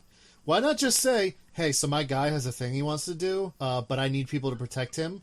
I got $200 billion lying in this vault. You go in and protect him. You know, do whatever you want with the money in the vault. I don't care. Right? Here's the plans. Like, and they don't seem like they're like particularly principled people who would be like, we got to stop this bioweapon. Just give them the money. And it's not even like when the vault is opened, it triggers some sort of big alarm that draws all the zombies' attention or something. And it's like, well, that's why you wanted to get the one zombie alone and keep. No, it's just as him being like, I'm the bad guy. It's been pretty clear. So I'm going to do a bad guy thing. And, it also, like, he takes the queen zombie and whips her up in the little, like, Batman thingy. And then the coyote's like, cool. And then they kill, the big, strong zombie as well. The Jack of Zombies or whatever. And the King of Zombies, I guess, can see this, but doesn't care. Well, he can hear her death wail. He can hear the zombie queen's death wail. And so he goes and inspects this, and it's like, oh, I'm mad about this. But they're gone by then. Where did he go? I guess he went...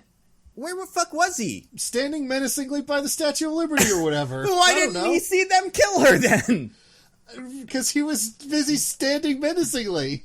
Well, and like you think he has like eagle eyes? Like he has zombie eyes, not the blue zombie eyes, which we haven't talked about. But no, we have not yet. We will get to it. But we can talk about how special these zombies are right now because the thing that happens after this is my fucking favorite scene in the movie. Yeah, boy. I got one quick thing before we move on to this topic. Before we get off this, he's like this guy, the fucking, Sergeant Sunglasses is like, I have this secret ulterior motive while they're robbing the casino. I'm gonna use that somehow to steal the head of the queen zombie. And then I'm gonna fucking go back to you're at the front door! Leave! Why do you need to leave in the helicopter? Yeah, he's there. He's so, this is where you came in! He couldn't outrun the nuke, though. Like, how would he escape? A helicopter outside. Everybody else is still there. No time has passed. Like, 20 minutes has passed in the course of this movie. Just get in a car. The helicopter, you don't even know if it works. Like, he should know. He should know the truth that the helicopter sucks. Like, that's kind of a secret that's not, like, a secret because it's not intentional, but it does seem like something that Tanaka would know and then, like, it's just kind of glossed over. But he's like, first of all, why are you sawing the fucking head off of it? Just take the whole thing. Throw it over your shoulder and walk out the front door. I mean, I get sawing the head off. It's way too dangerous to try and take the whole zombie alive, right? Why? What danger is presented? The zombie could still bite you, as far as we know. But, like, don't you want the whole zombie? If you're going to study the zombie, you don't want its belly? You. I get it, but, if they leave this zombie alive, they get a baby zombie. They fucking... blew it. Nando, don't spoil it. Oh, I'm just saying if one of us, one of us humans impregnates a zombie. That's all I meant. What were you going to say? So there's been hints of this throughout the movie. There's like a point where Zombie King puts his ear up to her stomach or whatever. But this is the scene that removes all doubt because Zack Snyder refuses to engage in subtlety. Yep. So he brings the zombie queen's body back because, only the head is missing to their zombie headquarters, the Olympus, a fake casino. Yep. And, it is revealed that this zombie queen has been zombie pregnant this whole time. Whatever the fuck that means. These alpha zombies can get zombie pregnant, I guess. Yep. And the way that this is confirmed to us, although it has been, I think, fairly obvious throughout during their other scenes in the movie that something like that was going on.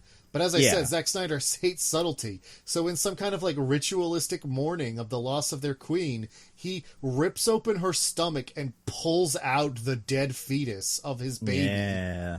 That he then lifts into the air. He like lifts it up into the air as it glows with a blue energy. And all the zombies like put their arms up and are like, oh no, our zombie queen, zombie baby.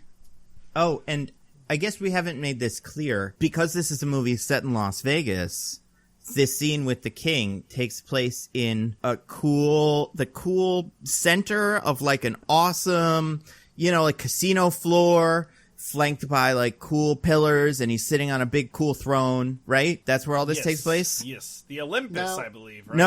No, it takes place in a fucking...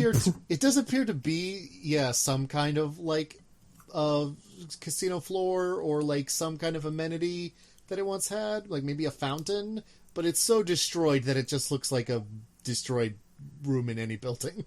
It looks like how some schools have a pool that they never use, so it's just kind of for storage.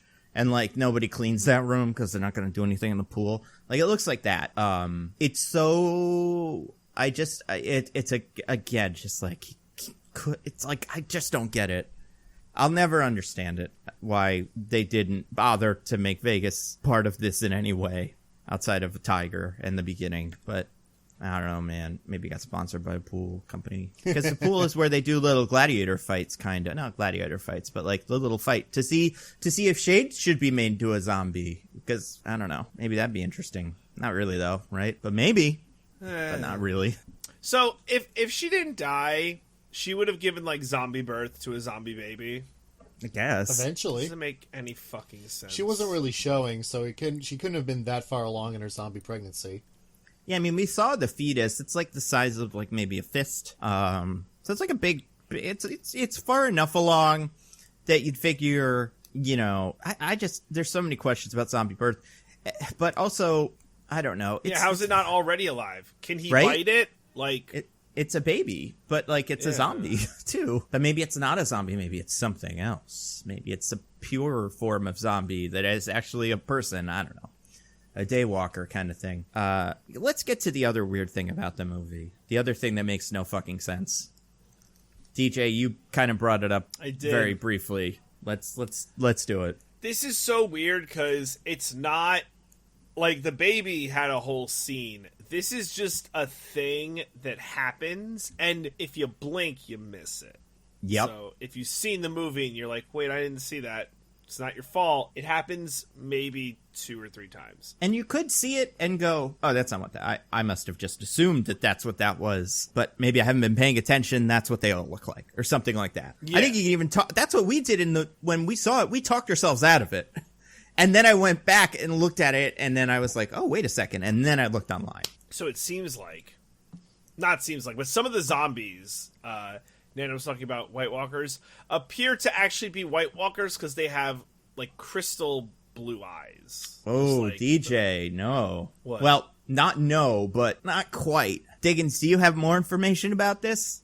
Oh, I'm actually, like, wondering what you guys are talking about. I feel like I might know once you say it, but I don't know what this hinting is about. Well, okay, no, like, so there's... go Nando, yeah. There's one point where it's pretty clear, not clear, definitely not clear, but at least the most pronounced, where... everything has gone haywire because, of course, and Batista is fighting his way through the floor of the casino, the only scene that takes place in a Vegas-y thing. And he's, like, jumping over craps tables and whatever. And at one point, he shoots a zombie in the head that falls over, and it has, like, weird glowing blue eyes that we have yet to see. None of the zombies have had these, but this one's head has them. And also something else weird going on inside of the head, and then we don't dwell on it at all, and it never comes up again. Did you notice something that? Else besides, I didn't know there was another thing besides the eyes. Well, it's not that there's another. Well, I guess that the conclusion you came to is not the conclusion most people came to. Oh, what? Most people I now too am confused. Most people think that's a robot. Wait, what? What? And Zack Snyder in interviews has confirmed this. Wait. Some of the zombies are robots. What does that mean? I don't know. But in the interview, I remember reading or seeing someone post or something. He said maybe... So someone asked him, like, why are some of the zombies robots? And he was like, well, I don't know. Maybe it's the government spying on the zombies. Maybe it's aliens. Who knows? I'll figure it out when someone tells me what they think is the best thing. What evidence is there that they're robots. Like in the that movie. That one that you see has like a robot-y look to his head. I'll try to find the timestamp. But there is like a very, very, very brief moment where you can kind of see that one that I described in the scene where Batista's killing everything. And you like, I definitely wouldn't fault anyone for not seeing it, but also it's kind of there. So yeah, some of the zombies are robots. That's so dumb. Confirmed by the director. That's so dumb. This movie's dumb. Diggins, do you hate this movie yet? Have we gotten you to turn? No, I love it because it's stupid. So every new stupid thing makes me like it more. Yeah, I'm with you. This is so stupid that it's kind of awesome. So I'm going to be the only no by the end of this movie. Perhaps, yeah. Like. So I'm getting the I'm trying to find this because I'm looking at the scene, and it's the scene where Guzman gets turned, which I for the life of me couldn't remember, but I knew he did at some point. And he is shooting zombies, and like Batista's shooting zombies and doing wrestling moves to zombies, and it's good. I mean, like not great, but it's, you know. At one point, he flips a card table that, like, you figure Vegas tables are the tables that are designed not to flip because that's you true. don't want, like, an angry person or angry people like going nuts. But he one hand like tosses a card table like it's a fucking cardboard box. It's so great because he is Batista. He's so big and strong. Yeah, you saw the movie. That's true. He's the manliest man. Also, in this scene, this is the scene where the zombies, where things go wrong, and the head of the zombie is like found, so that kind of teaches everybody like, whoa, shit's going real. Like, or excuse me, not the head of the zombie is found, the body of the zombie is found, and then the zombie king's like, go get him, zombies. I know we had a deal, but it's off because they killed my wife. They killed my pregnant zombie wife. Yeah. So the zombies find them on the floor of the casino. And, like, even visually, if the movie was this, I'd like it. There's, like, money flying in the air in slow motion and stuff. And, like, the shots look cool in a way that I don't think most of the movie does. Like, it's much better. But, yeah, I'm watching the scene, so I've got it going. I'm going to find it. Because the camera does linger on it just long enough that at least I recognized it. But, yeah, they kill all these zombies, and then Guzman gets, like, overrun by a zombie horde and gets bitten. And then he makes the heroic sacrifice. He pulls the pin on the bandolier of grenades he's got. Which, hey, Guzman, those grenades probably would have been a really good way to kill a lot of these zombies. I get it. I play video games and forget to use my grenades, but he does use one of them before this.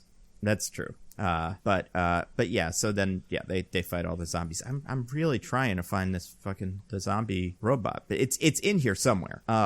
Also, our heroes also have the money because they've like taken it because it's really there for some reason. And that's why it's flying around. They try to take it. Right, that's true. The zombies who, because they're smart, know how to use an elevator. Yep. Show up, and this is one thing. I felt that this part was too mean and purposeless. I didn't. Oh my god! Yes, I know exactly. Yep. So, Kate has slipped off because she wants to go look for Gita.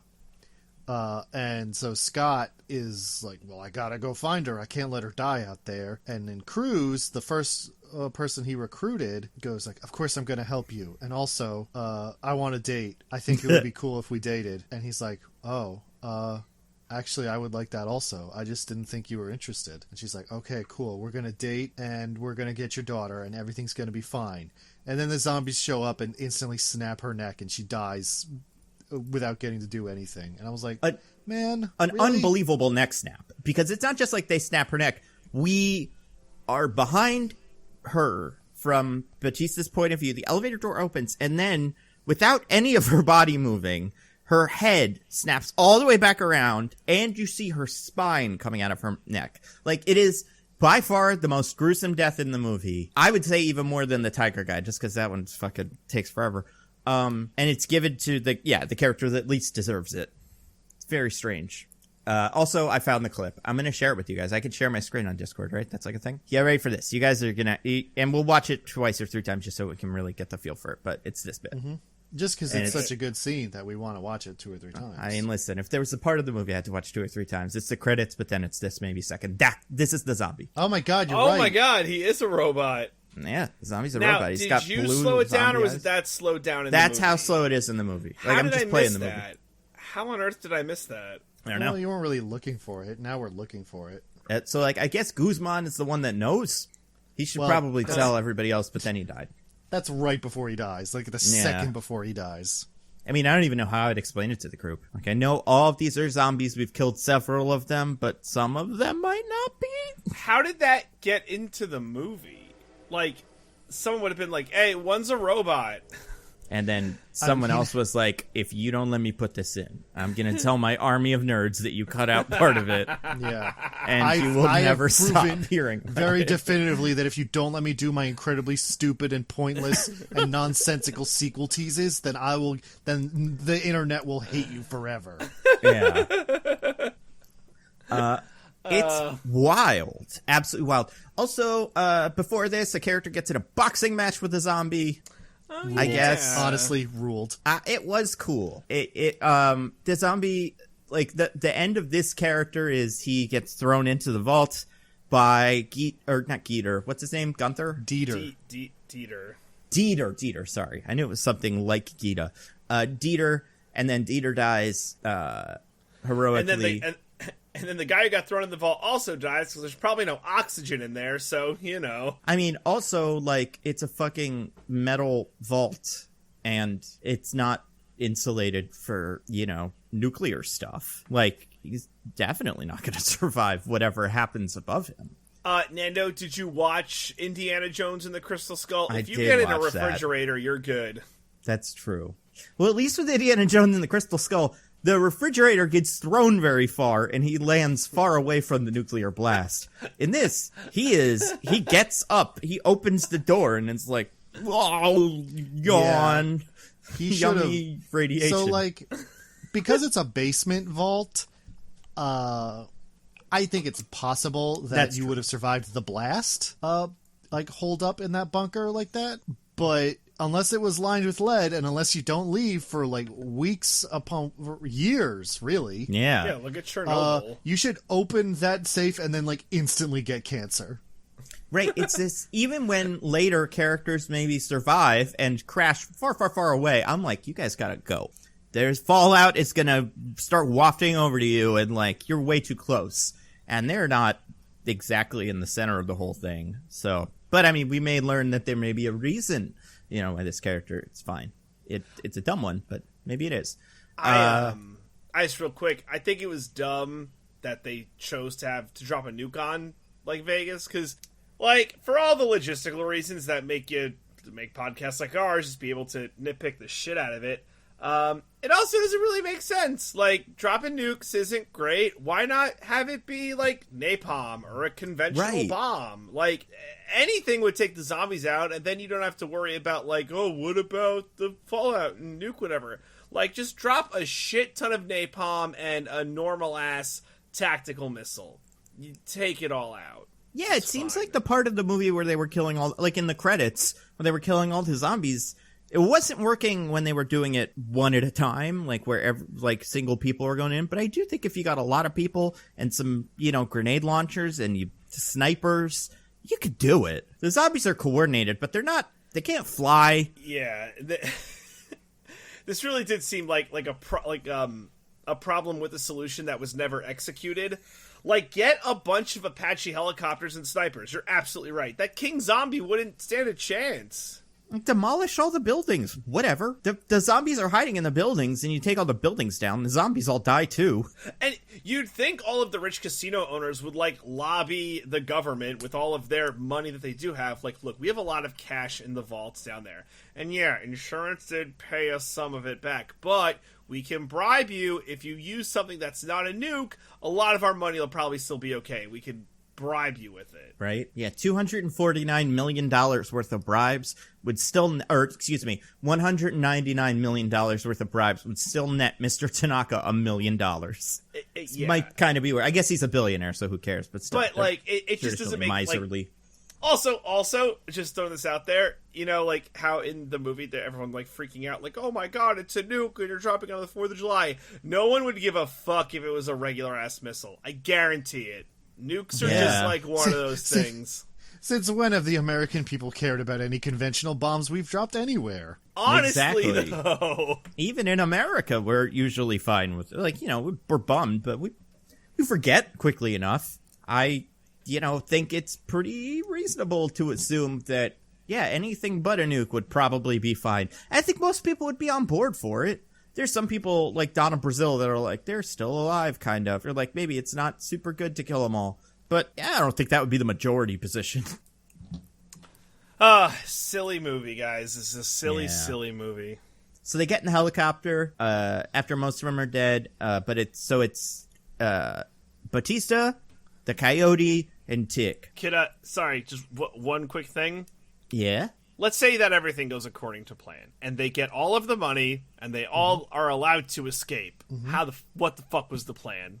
The plan was helicopter's so small. There's no way you fit all of them plus the money. There's no fucking way. Oh, for sure. No, that is an insane, like... and I feel like that's something Tig should probably bring up at some point, but maybe they've all just decided some of them are going to have to be sacrificed to the gods of movie zombies. Like, not all of them are making it out. Also, the reason they say they can't fly in is because it's restricted airspace, right? Well, the way restricted airspace works, if there was a helicopter that showed up on the radar, like right before, they'd be like, "Oh, take that shit down." Yeah. Sir, it came from inside the quarantine zone. Oh, my bad. That means it's totally fine. Yeah. Like, anything, I don't know. You go. No, I think you're going to say the same thing I'm going to say. So you go for it. If anything, I think they would be more alarmed that something was coming from inside the city than outside. Yeah, and especially if it's we don't know. No one knows anything about these zombies. Maybe they figured it out. And maybe they're going to fly a helicopter out. And like, oh, well, the rules are rules. They get to go free if they get a helicopter out. And like, yeah, I mean, I feel like, again, and I think this movie, it's not obviously it's not a super well thought out plan in a maybe not super well thought out plot, but like I do feel like all of the characters in the movie would go, okay, so we're gonna go in through the front door, we're gonna get everything from the safe, and then we're just gonna get in some helicopter. Why don't we just leave the way we came? It was fine. It seems like if it works in, it's gonna work out too. Let's do that again. Yeah, because in the original plan they'd have a day. Now it'd be What would be interesting is if the helicopter... Well, I guess they wouldn't have to hire Tig Notaro, but it would be... The helicopter would be an interesting twist where it's like, oh, we have to get out in 90 minutes. It's like, oh, maybe there's a helicopter on a roof or something, but... Yeah, she can just be somebody else who also has helicopter skills, you know? I mean, she's like, you know... She could be the original driver. It's like, well, we need a driver who's really good, and it's her. So, great. She like also a does demolitions expert or something. Yeah, whatever. There's all kinds of different positions they still haven't filled on this team. It's just, it really is like, all right, we're getting a crew together. We're getting a safe cracker. We're getting a helicopter pilot. And then muscle. 50 muscle. It doesn't matter. As many muscle as we can get. But it's like, there's other skills usually in Nando, these. who's the chameleon who can blend in anywhere? Yeah, who's the heavy? Also, our helicopter is also muscle, and the safecracker becomes muscle. So, really, it's Team Muscle. Okay, so the end of the movie, helicopter. They get in the helicopter. They have a fight with the alpha zombie, or King Zombie, which ends up killing the coyote. But she King drops Zombie, the head. Have we mentioned that he sometimes wears his anti-headshot mask? Yeah. Yeah. And his cape. That's weird. Man. Yeah, what's weird is that like it will between cuts he will be wearing or not wearing that stuff. Yeah. Like not even between scenes. And it's like it's also like, okay, it's a cape. Why is he wearing it? Like it's more interesting than nothing, but it's so nothing of a choice for this movie. Put him in a Vegas something. Put him in a tuxedo. Put him in a cape that's made from, like, I don't know, some fancy Liberace robe or something. Like, well, do one more thing. Well, Nando, he's not from Vegas, though. He's the original zombie from the start of the movie. Oh, sure. But he's in Vegas. Like, the movie's in Vegas. So whatever he made the cape out of, make it a Vegas-specific thing. Because that's fun. That's interesting. Instead of just rags and tatters. Everything's rags and tatters from here on in. Like, for pretty much once they get into the place. Which is... Guys, do you think this is just the Batman Apocalypse movie he wanted to make, but with zombies instead? Oh, yeah, maybe. And this is zombie Superman, evil Superman. It would explain all the gadgets.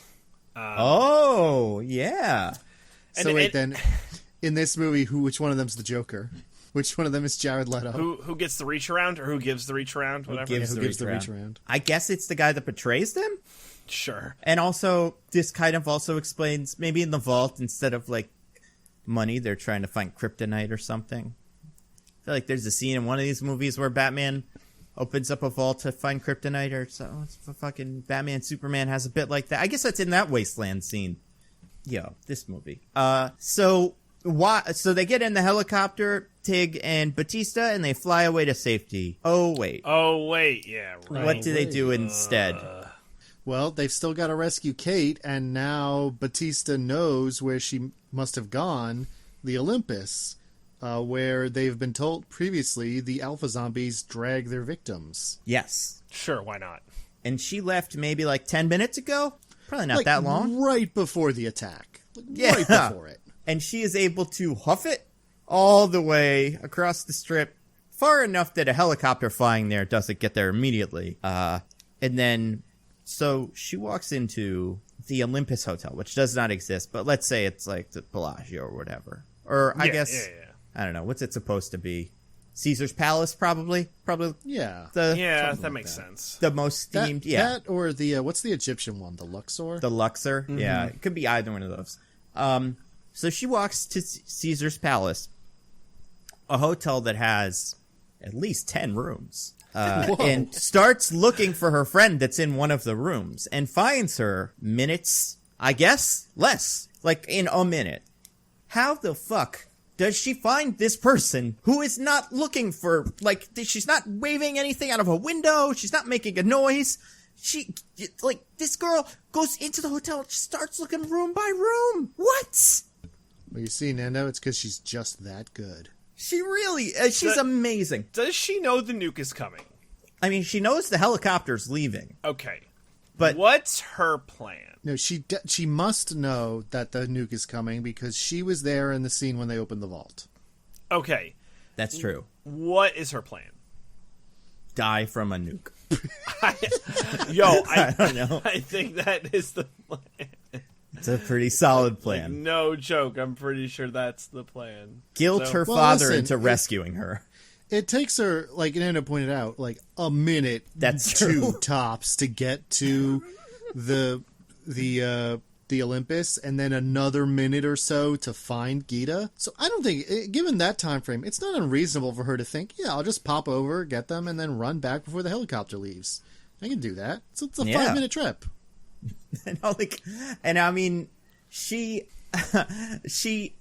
goes into this building, climbs some stairs, right? Like, I feel like Batista, if this is, like, how big is your average Vegas hotel? 30, 40 stories, maybe? Yeah. Something like that.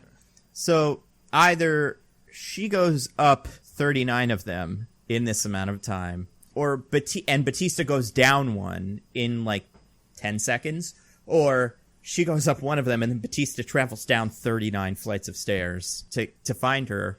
And also, somehow, the alpha zombie's there at the end, too. Where did he go? How did he find them? Well, he could sense Batista had moved. And That's so true. He went after him. Yeah. And then they have a little fight. Oh, wait, actually, hold on. He rides a horse. Oh, yeah, that's he rides a true. horse. B, he saw the helicopter take off from the roof and where it was going. It's one fucking thing that they choose to show us. I guess my question is more, how does he get down? Jumps, does he do that thing where he, like, skips every other step and he's pretty quick? Like, I guess maybe takes the elevator. Well, no, they broke the... Well, maybe there's another one. But what was I going to say? And then they have, like, a little showdown in the hallway where they still don't kill him. They keep trying, but they can't do it. And I feel like, again, it's like, okay, maybe his head is bulletproof because he has his zombie mask on. And maybe shooting him in the body won't, like, immediately kill him. Shoot his feet off. I don't know, man.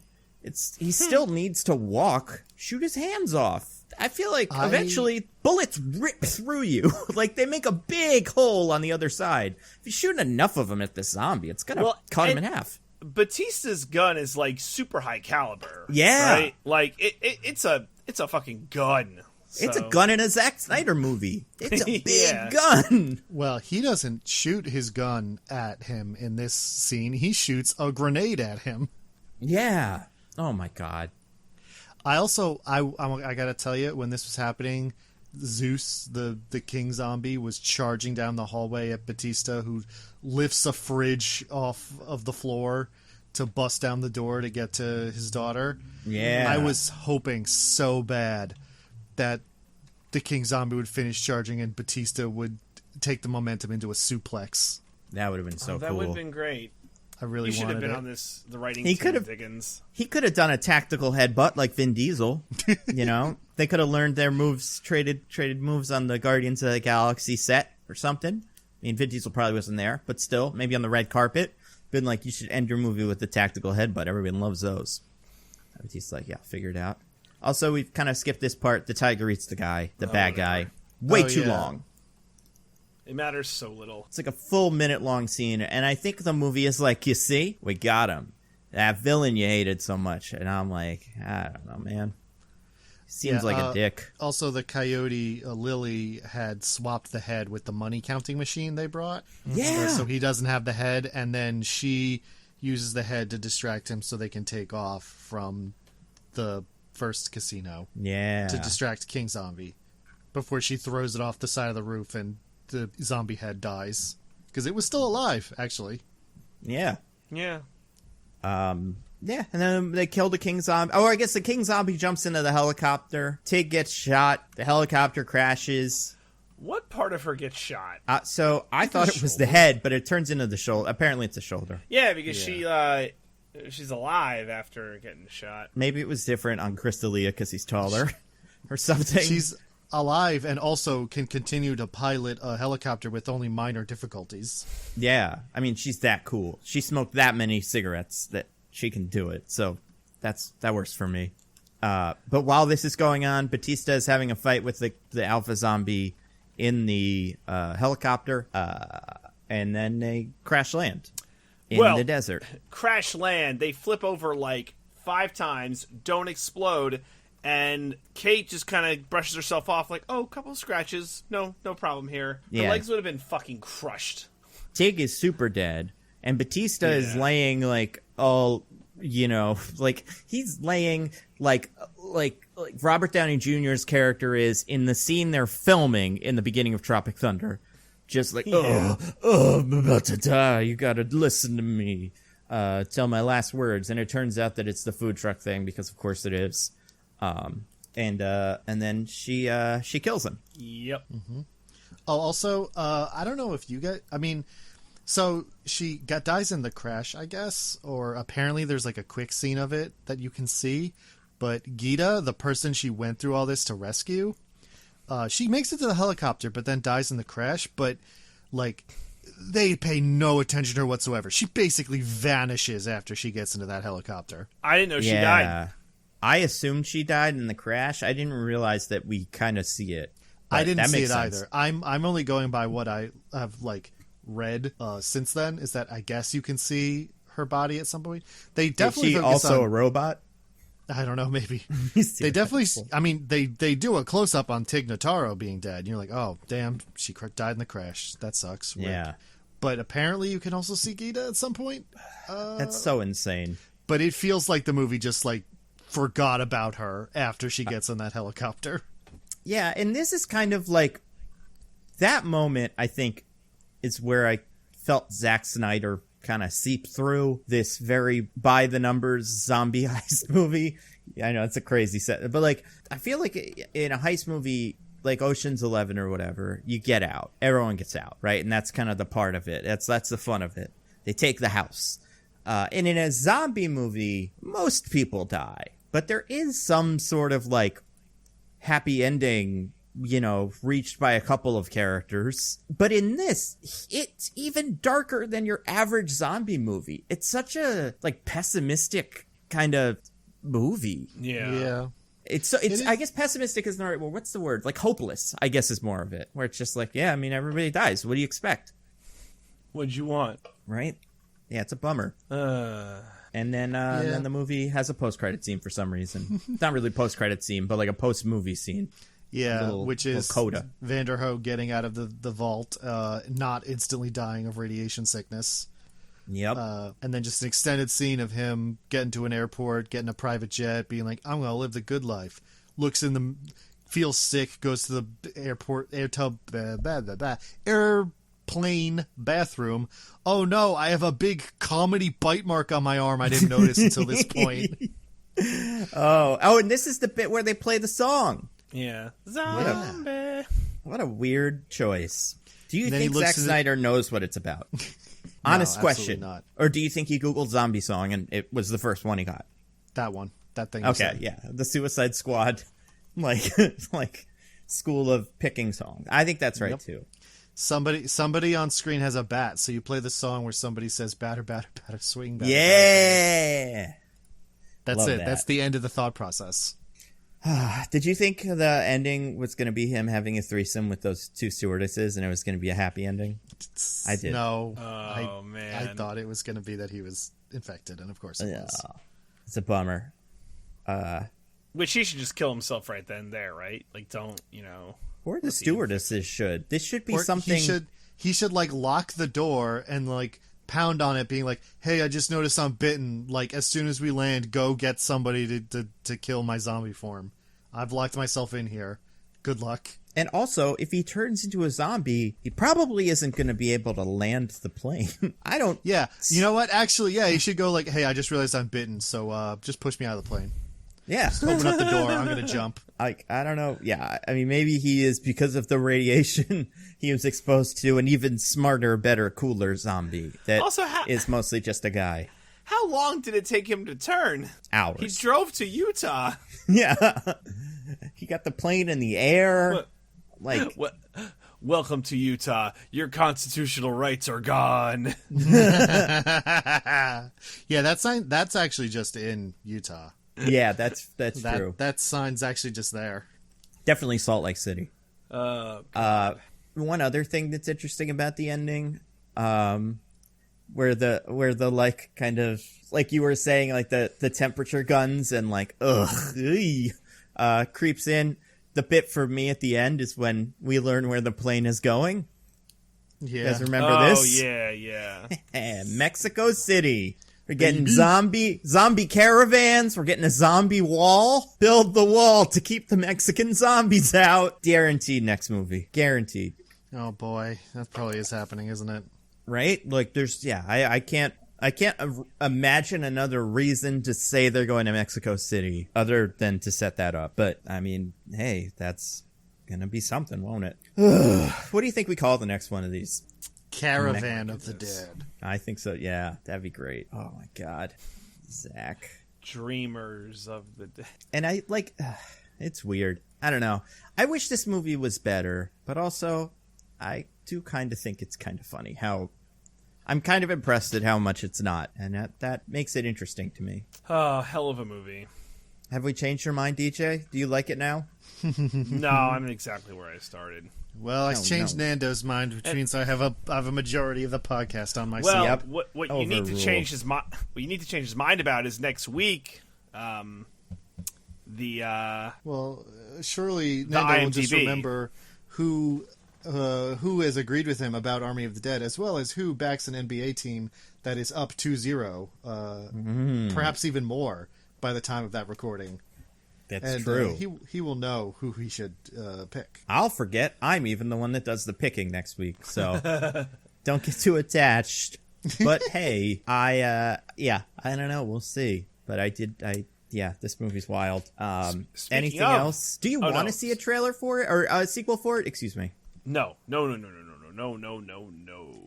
Not if it's the illegal immigration thing, but generally I would watch a sequel. Okay. Yeah. I kind of want to, I do want to see whatever the weird one is that is made in Germany that is barely connected to this and is not directed by Zack Snyder. I don't know. I do think I'm kind of done with zombies. I'd be cool with no more zombies. I'd want mummies or something else. Just give me another monster. Man, I really said mummies never really got their moment. You know? Right. I know. We had this whole Halloween monster renaissance after Twilight and Walking Dead. We had vampires, we had zombies, we had werewolves. But mummies never got their chance. Blame Tom Cruise and his weird screaming. Yeah, all we got is that Tom Cruise movie. Yeah. It sucks. But, I mean, I'm sure they'll remake it in a year or two. Don't you worry. Mm-hmm. More zombies. Nando, who would you rather have to fight, a mummy or an invisible man? Like from the Mummy movies, or like just like your Laurel and Hardy mummy? Like the platonic ideal of a mummy. Think mummy, and that's what I'm talking about. Invisible Man for sure, but I do think I could take a mummy second on the list of monsters. I just think there's too much variation. I don't even know the rules. How do I kill a mummy? You know, I feel like you usually need to use magic to do it. I don't know magic. I don't have the Book of the Dead. It's not really any set like mummy weakness that everyone agrees on. So that's my trouble with them. I do think Invisible Men have the weakness of being human men, and then even like Frankenstein, it's like they got fire. So you can at least kind of deal with them. But with mummies, it's like, I guess they don't like getting their head cut off, but that might not even be enough. So, hard to say. They don't like having their tomb disturbed, so just don't disturb their tomb. Yeah, but how will I get the treasures? Otherwise, I gonna go home empty-handed from Hamanatra? No, thank you. So, guys, you want to get to our classic segment? Yes! I love that. DJ, do you have anything to recommend to the fine people? Yeah, I got a couple things. One is a video game that came out 3 months ago. I think it came out late February, called Persona 5 Strikers. Came out for PlayStation, Nintendo Switch, PC. And it is a Dynasty Warriors type game. So it's not the classic Persona turn-based combat style. It's you fight a lot of mobs. And you do like, light attack, heavy attack, spell, that kind of deal. For me, who love Persona, and I said it was one of my favorite things of 2020, which in hindsight, I still stand by because that game is awesome. So this was a nice little like extension because I beat the game, and after playing that game for like 120 hours or something, it was just nice that, oh yeah, this thing that is here, and it's I wouldn't say the gameplay isn't as good, but the story's still really there, and just to kind of hang out with the characters and play that kind of game again was just nice. And I got it for the Switch, and the games on the Switch are great because they're portable. I went to the city last week and I played on the train. It was great. Oh my god, did you take it to a rooftop party and everyone watched you play like in the commercial? No one invites me to their rooftop parties, so I never get to try to see if that'll work. Oh my god. Do you invite them to rooftop parties? I don't have a rooftop to party on, so I really there's no way to do this rooftop party. That's how yes. When you have a house, will you have a roof to party on? No. We'll have a deck to party on. Like, is that it's a deck I mean, party? Listen, you gotta do a couple deck parties to equal a rooftop party. All right, I accept. It depends on how turned the decks are and how high. The height of the deck is also very important. True. Me, a deck party is the dad version of a rooftop party. Yeah, that's true. Great. But we are the dad versions of people that would go to rooftop parties without being dads. So it kind of fits. Maybe we belong on the deck, Yeah. Anyway, sorry, continue. So you're playing your Switch in a casual setting, much like commercials. So that, I just want to, Persona 5 Strikers is one. The other one, back to wrecking board games, because last week had a little board game get-together, fully vaccinated, feeling good, playing some board games with the friends, and there was one that I wanted to call out. It is called Quacks of Quedlinburg. Have either of you heard of this game? No. Yeah, you told me you wanted to play with me and then never asked me. Diggins, were you invited to this? I was not. It was like a last minute thing. It was like super. I am being made to feel so badly today. It's incredible. I love it. But anyway, so I promise, I'm gonna invite you to the next thing. So you played this game with your real friends. I don't even know if I want to talk about it anymore. I'm like, I feel like I'm being attacked. Come on. Yeah, come on. I'm kidding.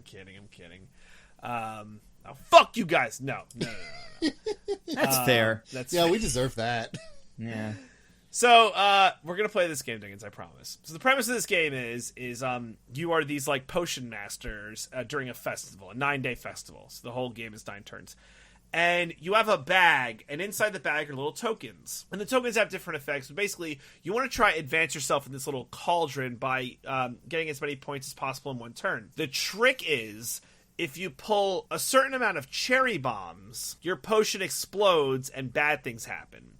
So it's this pressure luck kind of game, but there's a lot of mystery to it. And what's fun is you get to build your potion bag as the game goes on. But the game is so chaotic, you like forget what's in your bag, and it's this like just game of chance. Like, do I pull another token, risk exploding and getting the cherry bomb? And maybe sometimes you want to explode because you're like, fuck it, I think it's worth it, and I'll get a cool bonus sometimes. And it's just a very dynamic game, and there's a lot going on at once. It's also it's paced very well because you don't have to wait for other people to do their turn. Everyone's pulling at the same time, so you get to kind of be in your own zone, but then people's other reactions you're playing off of. And there's not a lot of interaction in the game. There's some tokens that offer some interaction, but it's mostly a kind of silo game. And it's a lot of fun. I also think it's a perfect length. Like, at the end of one game, I was like, this is good. I felt like really just like satisfied after one game. So that's that game. And then I guess one little bonus one I'll tack on just because I love talking about games. Gloomhaven. Everyone play Gloomhaven. Modern Art.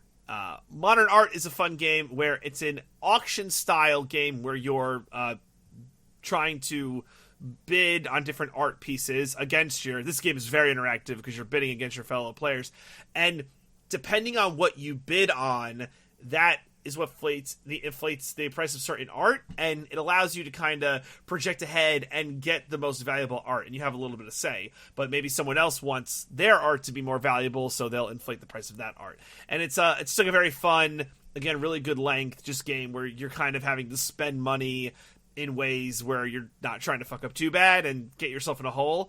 But you can kind of rely on maybe other people to like scam them to play. So it's very fun. It's very fun. It's like a scamming game that isn't a hidden identity game.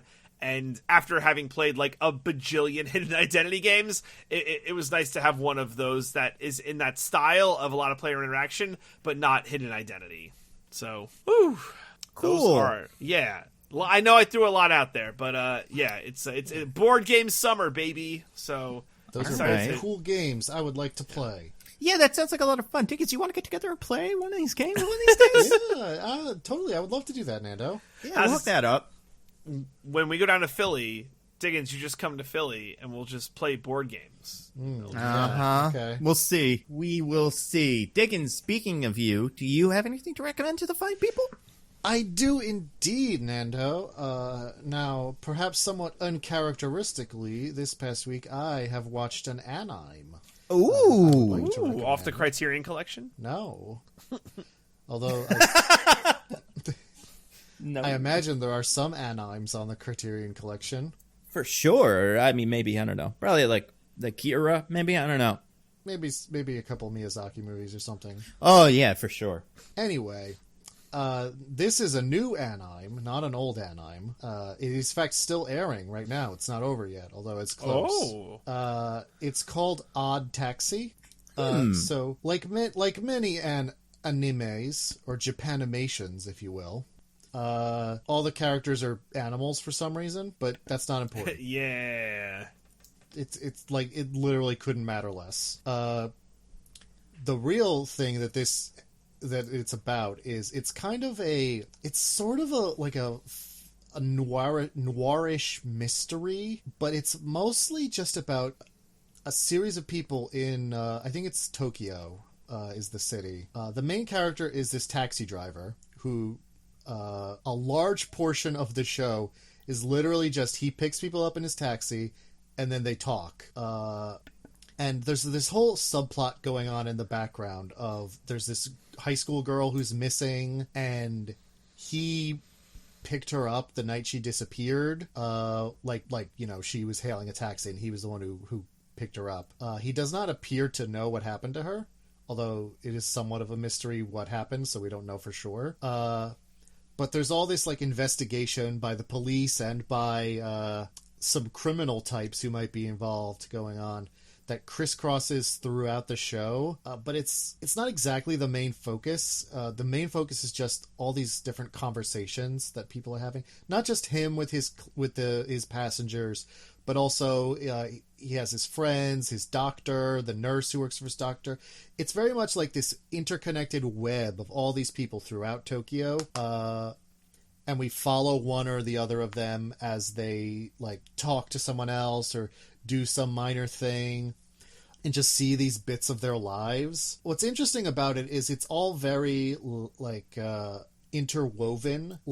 You'll see a thing happen while you're following one person that is a plot point in another person's story once we hop over to them. So you can kind of see how all these people's lives weave together over the course of watching the whole thing, which is pretty cool. And then it's also just, I don't know, it's a very fascinating mystery, the way they kind of slowly unspool just through following these people in their daily lives. What is going on with this broader mystery at work, and these Yakuza characters who are trying to get him to help them, but then also this other... there seems to be some kind of power struggle in the Yakuza centered around this case, plus the police are after him, but some of the police are in the Yakuza's pocket. It's all very intriguing, and I'm enjoying it a lot. It also has a pretty good sense of humor, because it's ultimately just about this schlubby middle-aged cab driver who's just trying to do his fares, he doesn't want to be involved in any of this. But yeah, I've been having a lot of fun with that. There's 8 episodes out currently. I've watched 5 of them, so maybe the last 3 tank severely in quality and I shouldn't have recommended it, but as far as I know, it has been receiving pretty good reviews and people have been enjoying it, and I've been enjoying it. So that is my rec for this week. It's called Odd Taxi, one word. You can find it on Crunchyroll for free. You don't even need an account. You can just watch it. So super easy to find. And yeah, that's what I got. Cool. I got a bunch because this has been a couple of days since we recorded our last one. So I'll try to move through them pretty quickly. Watched a movie on Netflix called Oxygen. Either of you guys seen this? Negative. I haven't seen it, but I've heard of it. It's French. It's kind of interesting. Sci-fi mystery kind of thing. You watch it with subtitles, but I feel like you could watch it dubbed, but we watched it dubbed for a full half hour, and we're like, what the fuck is wrong with this movie? And then we realized, it's subtitled. It's supposed to be in French. So that was interesting. A lot of fun comics this week. Wonder Girl, the new Brazilian Wonder Woman, had the first issue. Love it. Chanel Jones, she's one of my favorites. Fantastic Four Life Story, the comic where it's what if... They did this with Spider-Man, where it's what if Spider-Man aged naturally, and it started in the 60s, it worked its way up by a decade. They're doing it with Fantastic Four. So far, really digging it. There's a new Shang-Chi comic where he fights the Marvel Universe. That seems pretty fun. Spider's Shadow, which is the what if Spider-Man kept the symbiote. Very fun. Yeah, lots of good stuff in the comics. Heroes Reborn, Way of X, just great stuff. Games. So I started playing, so I've been addicted to Gungeon. I got back into the Avengers game just to kind of check it out. Seems like they've made a lot of tweaks. Also, they put good costumes in finally, so that's nice. I've also played a game. So yesterday I was playing Gungeon. I was I want a chill, relaxing game. And I was you know what? I want a game where you just go around and swim and bullshit. So I started playing Subnautica because I had it. And then I was there's way too much crafting. So then I played a game called Abzu. Have either guys played this? Negative. Again, I haven't played it, but know about it. You're just a scuba diver and you swim around and you see wildlife and kind of explore caves, and it's very, very relaxing. The music's awesome. I really enjoyed it. And then last thing, and like not last thing, but last category of things, shows. So there's a lot of good TV that I watched this week. First one, I forget if I talked about this already. Did I already wreck the Michael Che show? That damn Michael Che? Yes. Okay. Still like it. Moving on. Watch the first episode of a show that's kind of old called The Patriot. Have you guys seen this? No. It's like, nope. It's like a black comedy, kind of like, there's a CIA, or not CIA agent. He's like a guy who's like an asset for some government organization. I can't remember. And his job is to like do, drops of money and stuff in countries that you're not supposed to. And it's pretty funny. And it's also kind of a bummer, but it's not a huge bummer. It's mostly funny. So I enjoyed it. It's on Amazon Prime. I don't want to go into too much detail on it, but I very much liked it. This week, the MODOK show came out on Hulu, and I blew through that. There's like 10 episodes. I say episode 4 is my favorite. It's one of those shows that I feel like there's a lot of these shows where it's like, oh, you'll like it if you're a Marvel fan, if you're not a Marvel fan. I feel like this one, while that might be true, I feel like the Marvel fans are going to get a lot more out of it than the non-Marvel fans. Person I was watching it with spent the whole first episode going, what's the deal with this MODOK guy? And in the show, they kind of explain it differently than usually in the comics. In the show, it seems like he just always had a big head, and then it kind of got experimented on. And that's kind of all you get. But I think it's very funny. Like I said, 4th episode's the best, which is the episode where he gets a bunch of D-list supervillains together to do a heist. Although I want to say episode 8 is also great, which is the one with Arcade, which is he's a bizarre X-Men villain. It's all stop motion, very cool on Hulu. Last one, maybe my favorite new show, or the one I'm most excited about. Have either of you guys, well, maybe not most excited about, but have either of you guys seen Girls 5 Ever yet? No, but I've had it. My sister is huge into it. I've seen all the promos. Oh, so it's like, it's very 30 Rock, like Tina Fey kind of Kimmy Schmidt humor. The pitch is, it's about a girl group from the 90s, made of a bunch of like, kind of wannabe pop stars, that was a one-hit wonder, failed, and now they're, old. They're in their 40s, and, they've all moved on, kind of. And then one of their songs gets sampled in a rap song, and they get a taste of fame again, and they're like, oh, we could maybe restart the band. The main girl is Sarah Bareilles. I want to say one of them is a Hamilton person, probably the main Renee Elise Goldsberry, right? Yeah, that sounds right. There's also Paula Pell, who I absolutely love, is one of the Girls 5 Evas, and Girls 5 Evas named the band. And then the other one is Busy Phillips, who is very funny, who I only know from the promos for Cougar Town, but she's good. And there's lots of other people in it, but it's on DJ's favorite channel, Peacock.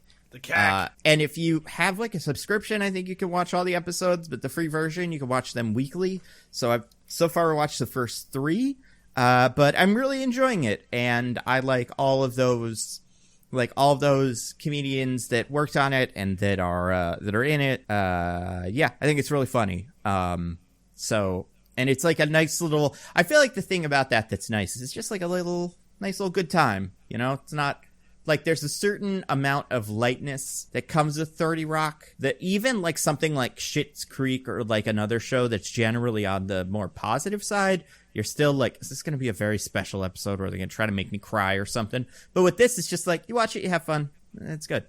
So, yeah, I would say, so those are my recs, all those things I said. What are we doing next week, fellas? Cruella? Oh, boy. Is that what we're doing? Yeah, comes out on Friday. Oh, dang. I know. I've heard things. One thing I've heard... All good things, I imagine, because it looks like such a good movie. Exactly. One thing I've heard is, as much as this movie has an insane needle drop with the zombie song, Cruella has an equally insane one. So that'll be fun. Yeah. Does anybody have anything to plug? No, nothing this week. Just the usuals. You can go to my newsletter, alittleperspective.substack.com. Sign up for that. I recently put out a thing about WandaVision that you can read. I also have been streaming Disco Elysium lately with Twitch integration turned on, so you get to vote on the choices I make, which has led to some interesting outcomes in some cases, like trying to punch a child, or trying to break down a door that we had the keys to, things like that. I generally do it Mondays, Wednesdays, Saturdays, or not every Monday, Wednesday, Saturday, but those are the days I tend to do it. So those are the days to look out for it. You can also go to my Twitch, twitch.tv/thisisanOddName, and I try to keep my schedule there. So you can check it there. I think, listeners, if there's something that I would recommend is that you watch the channel watch his stream long enough to get enough points to cash those in to pick his upgrade, because that is one of Diggins' incentives. There's also an impression incentive, and on the, maybe not your most recent stream, but the stream before that, there was a Michael Caine off that was just terrible. Oh yeah, that was the most recent one. Was it? Okay. Because I was away this weekend and couldn't do another one. But yeah, DJ was on as a guest. Someone cashed in the channel points to make me do a Michael Caine impression. And then someone else cashed in even more to make DJ join in. So we were both Michael Caining around for a while. It was awful. Fair. That's a fair assessment of what any Michael Caine off, even ones Michael Caine would be involved in. You'd be like, all right, Michael Caine, this is awful. And he would be like, what would he say, you guys? So you're bloody right, this is awful. Who would even ever want to hear this? I love grapefruits. It was my favourite fruit. Very, very good. It tastes like grape. They're so good. Michael Caine lying about what grapefruits taste like. My goodness. It tastes like grapes. It's in the name. Get smart. I don't think Michael Caine has ever had a grapefruit. Yeah. It tastes like fruit, isn't it? Right in the name. I like how yours just goes Cockney. Yeah. Yep. Alright, so I said Joe there. Maybe that's what he sounds like in real life. Michael Caine. Incredibly, my Michael Caine, despite the volume with which we do it, has only gotten worse over time. Cool. Where was I going with that? Oh, right. Yeah, I'm still making videos. Got the new ones coming up. They'll be out eventually. That's all I got. Did the voting for your whiteboard video end? No, but it's almost done. Why? I haven't checked on it. Everyone vote for me to eat a sandwich in the background. No. Oh, we didn't talk about how did we not talk about the Quibi news? Oh, wait, oh, yeah, the Quibi news. It's all on Roku. Yeah, that's weird, right? We could go back to doing Quibi shit. And maybe they wouldn't, aggressively take it down. You know, like they did, like Quibi put in all those, copyright things against people that talked about Quibi for a while. But maybe Roku will be cool with it. Yeah, so everyone vote on Nando's whiteboard video to have him rank the Quibi shows while I eat a sandwich in the background. And everyone watch Quibi, or Roku, or whatever. Quoku. Yeah. Ribby? Neither of them work. Ribby, yeah. Ribby, I like Ribby. There you go. I love that. I miss Quibi. We'll have to cover that some other time. Yeah. Since it's back. I mean, I wonder, because it is content that they bought and they're putting out on their new app, but I wonder if they're going to keep making it. Because were they just going to be like, here it is. All right. See you in 8 years when we buy another one of these. See you next time another one of the streaming services fails, goes up for bid. I feel like they've got to We'll be here to buy Make it. the Deadliest Game 2, or make fucking... Oh, yes. You mean the most dangerous whatever. game? Yeah, whatever it is called. Yeah, make all that shit. Just keep making them. I don't know, they're probably pretty cheap. Make Chrissy's Court now that everybody can't stand her. Take Chrissy to Chrissy's Court. Find another Chrissy, and then make the first episode adjudicating all the Chrissy Teigen business. Now that's fun. Now that is fun. Anyway, that is great. Oh, all that Quibi stuff is pretty adorable. It's back, baby. So next week, Cruella DeVille. I can't wait to watch this hashtag girl boss doing her badass hustling and grinding like a visionary, or I don't know how to talk like this. I can't wait to see what the deal is with the dogs. Does she hate them? Do they hate her? Why does one of them growl at her in the trailer? She just, she's the anti-Dalmatian. It's going to be great. Until then, I'm at Nando View Movies on Twitter. I'm at Zippy by Day. I'm at This Is an Odd Name. Wonderful. Goodbye, everybody. Goodbye. Woo-hoo. Goodbye. Bye. We love you.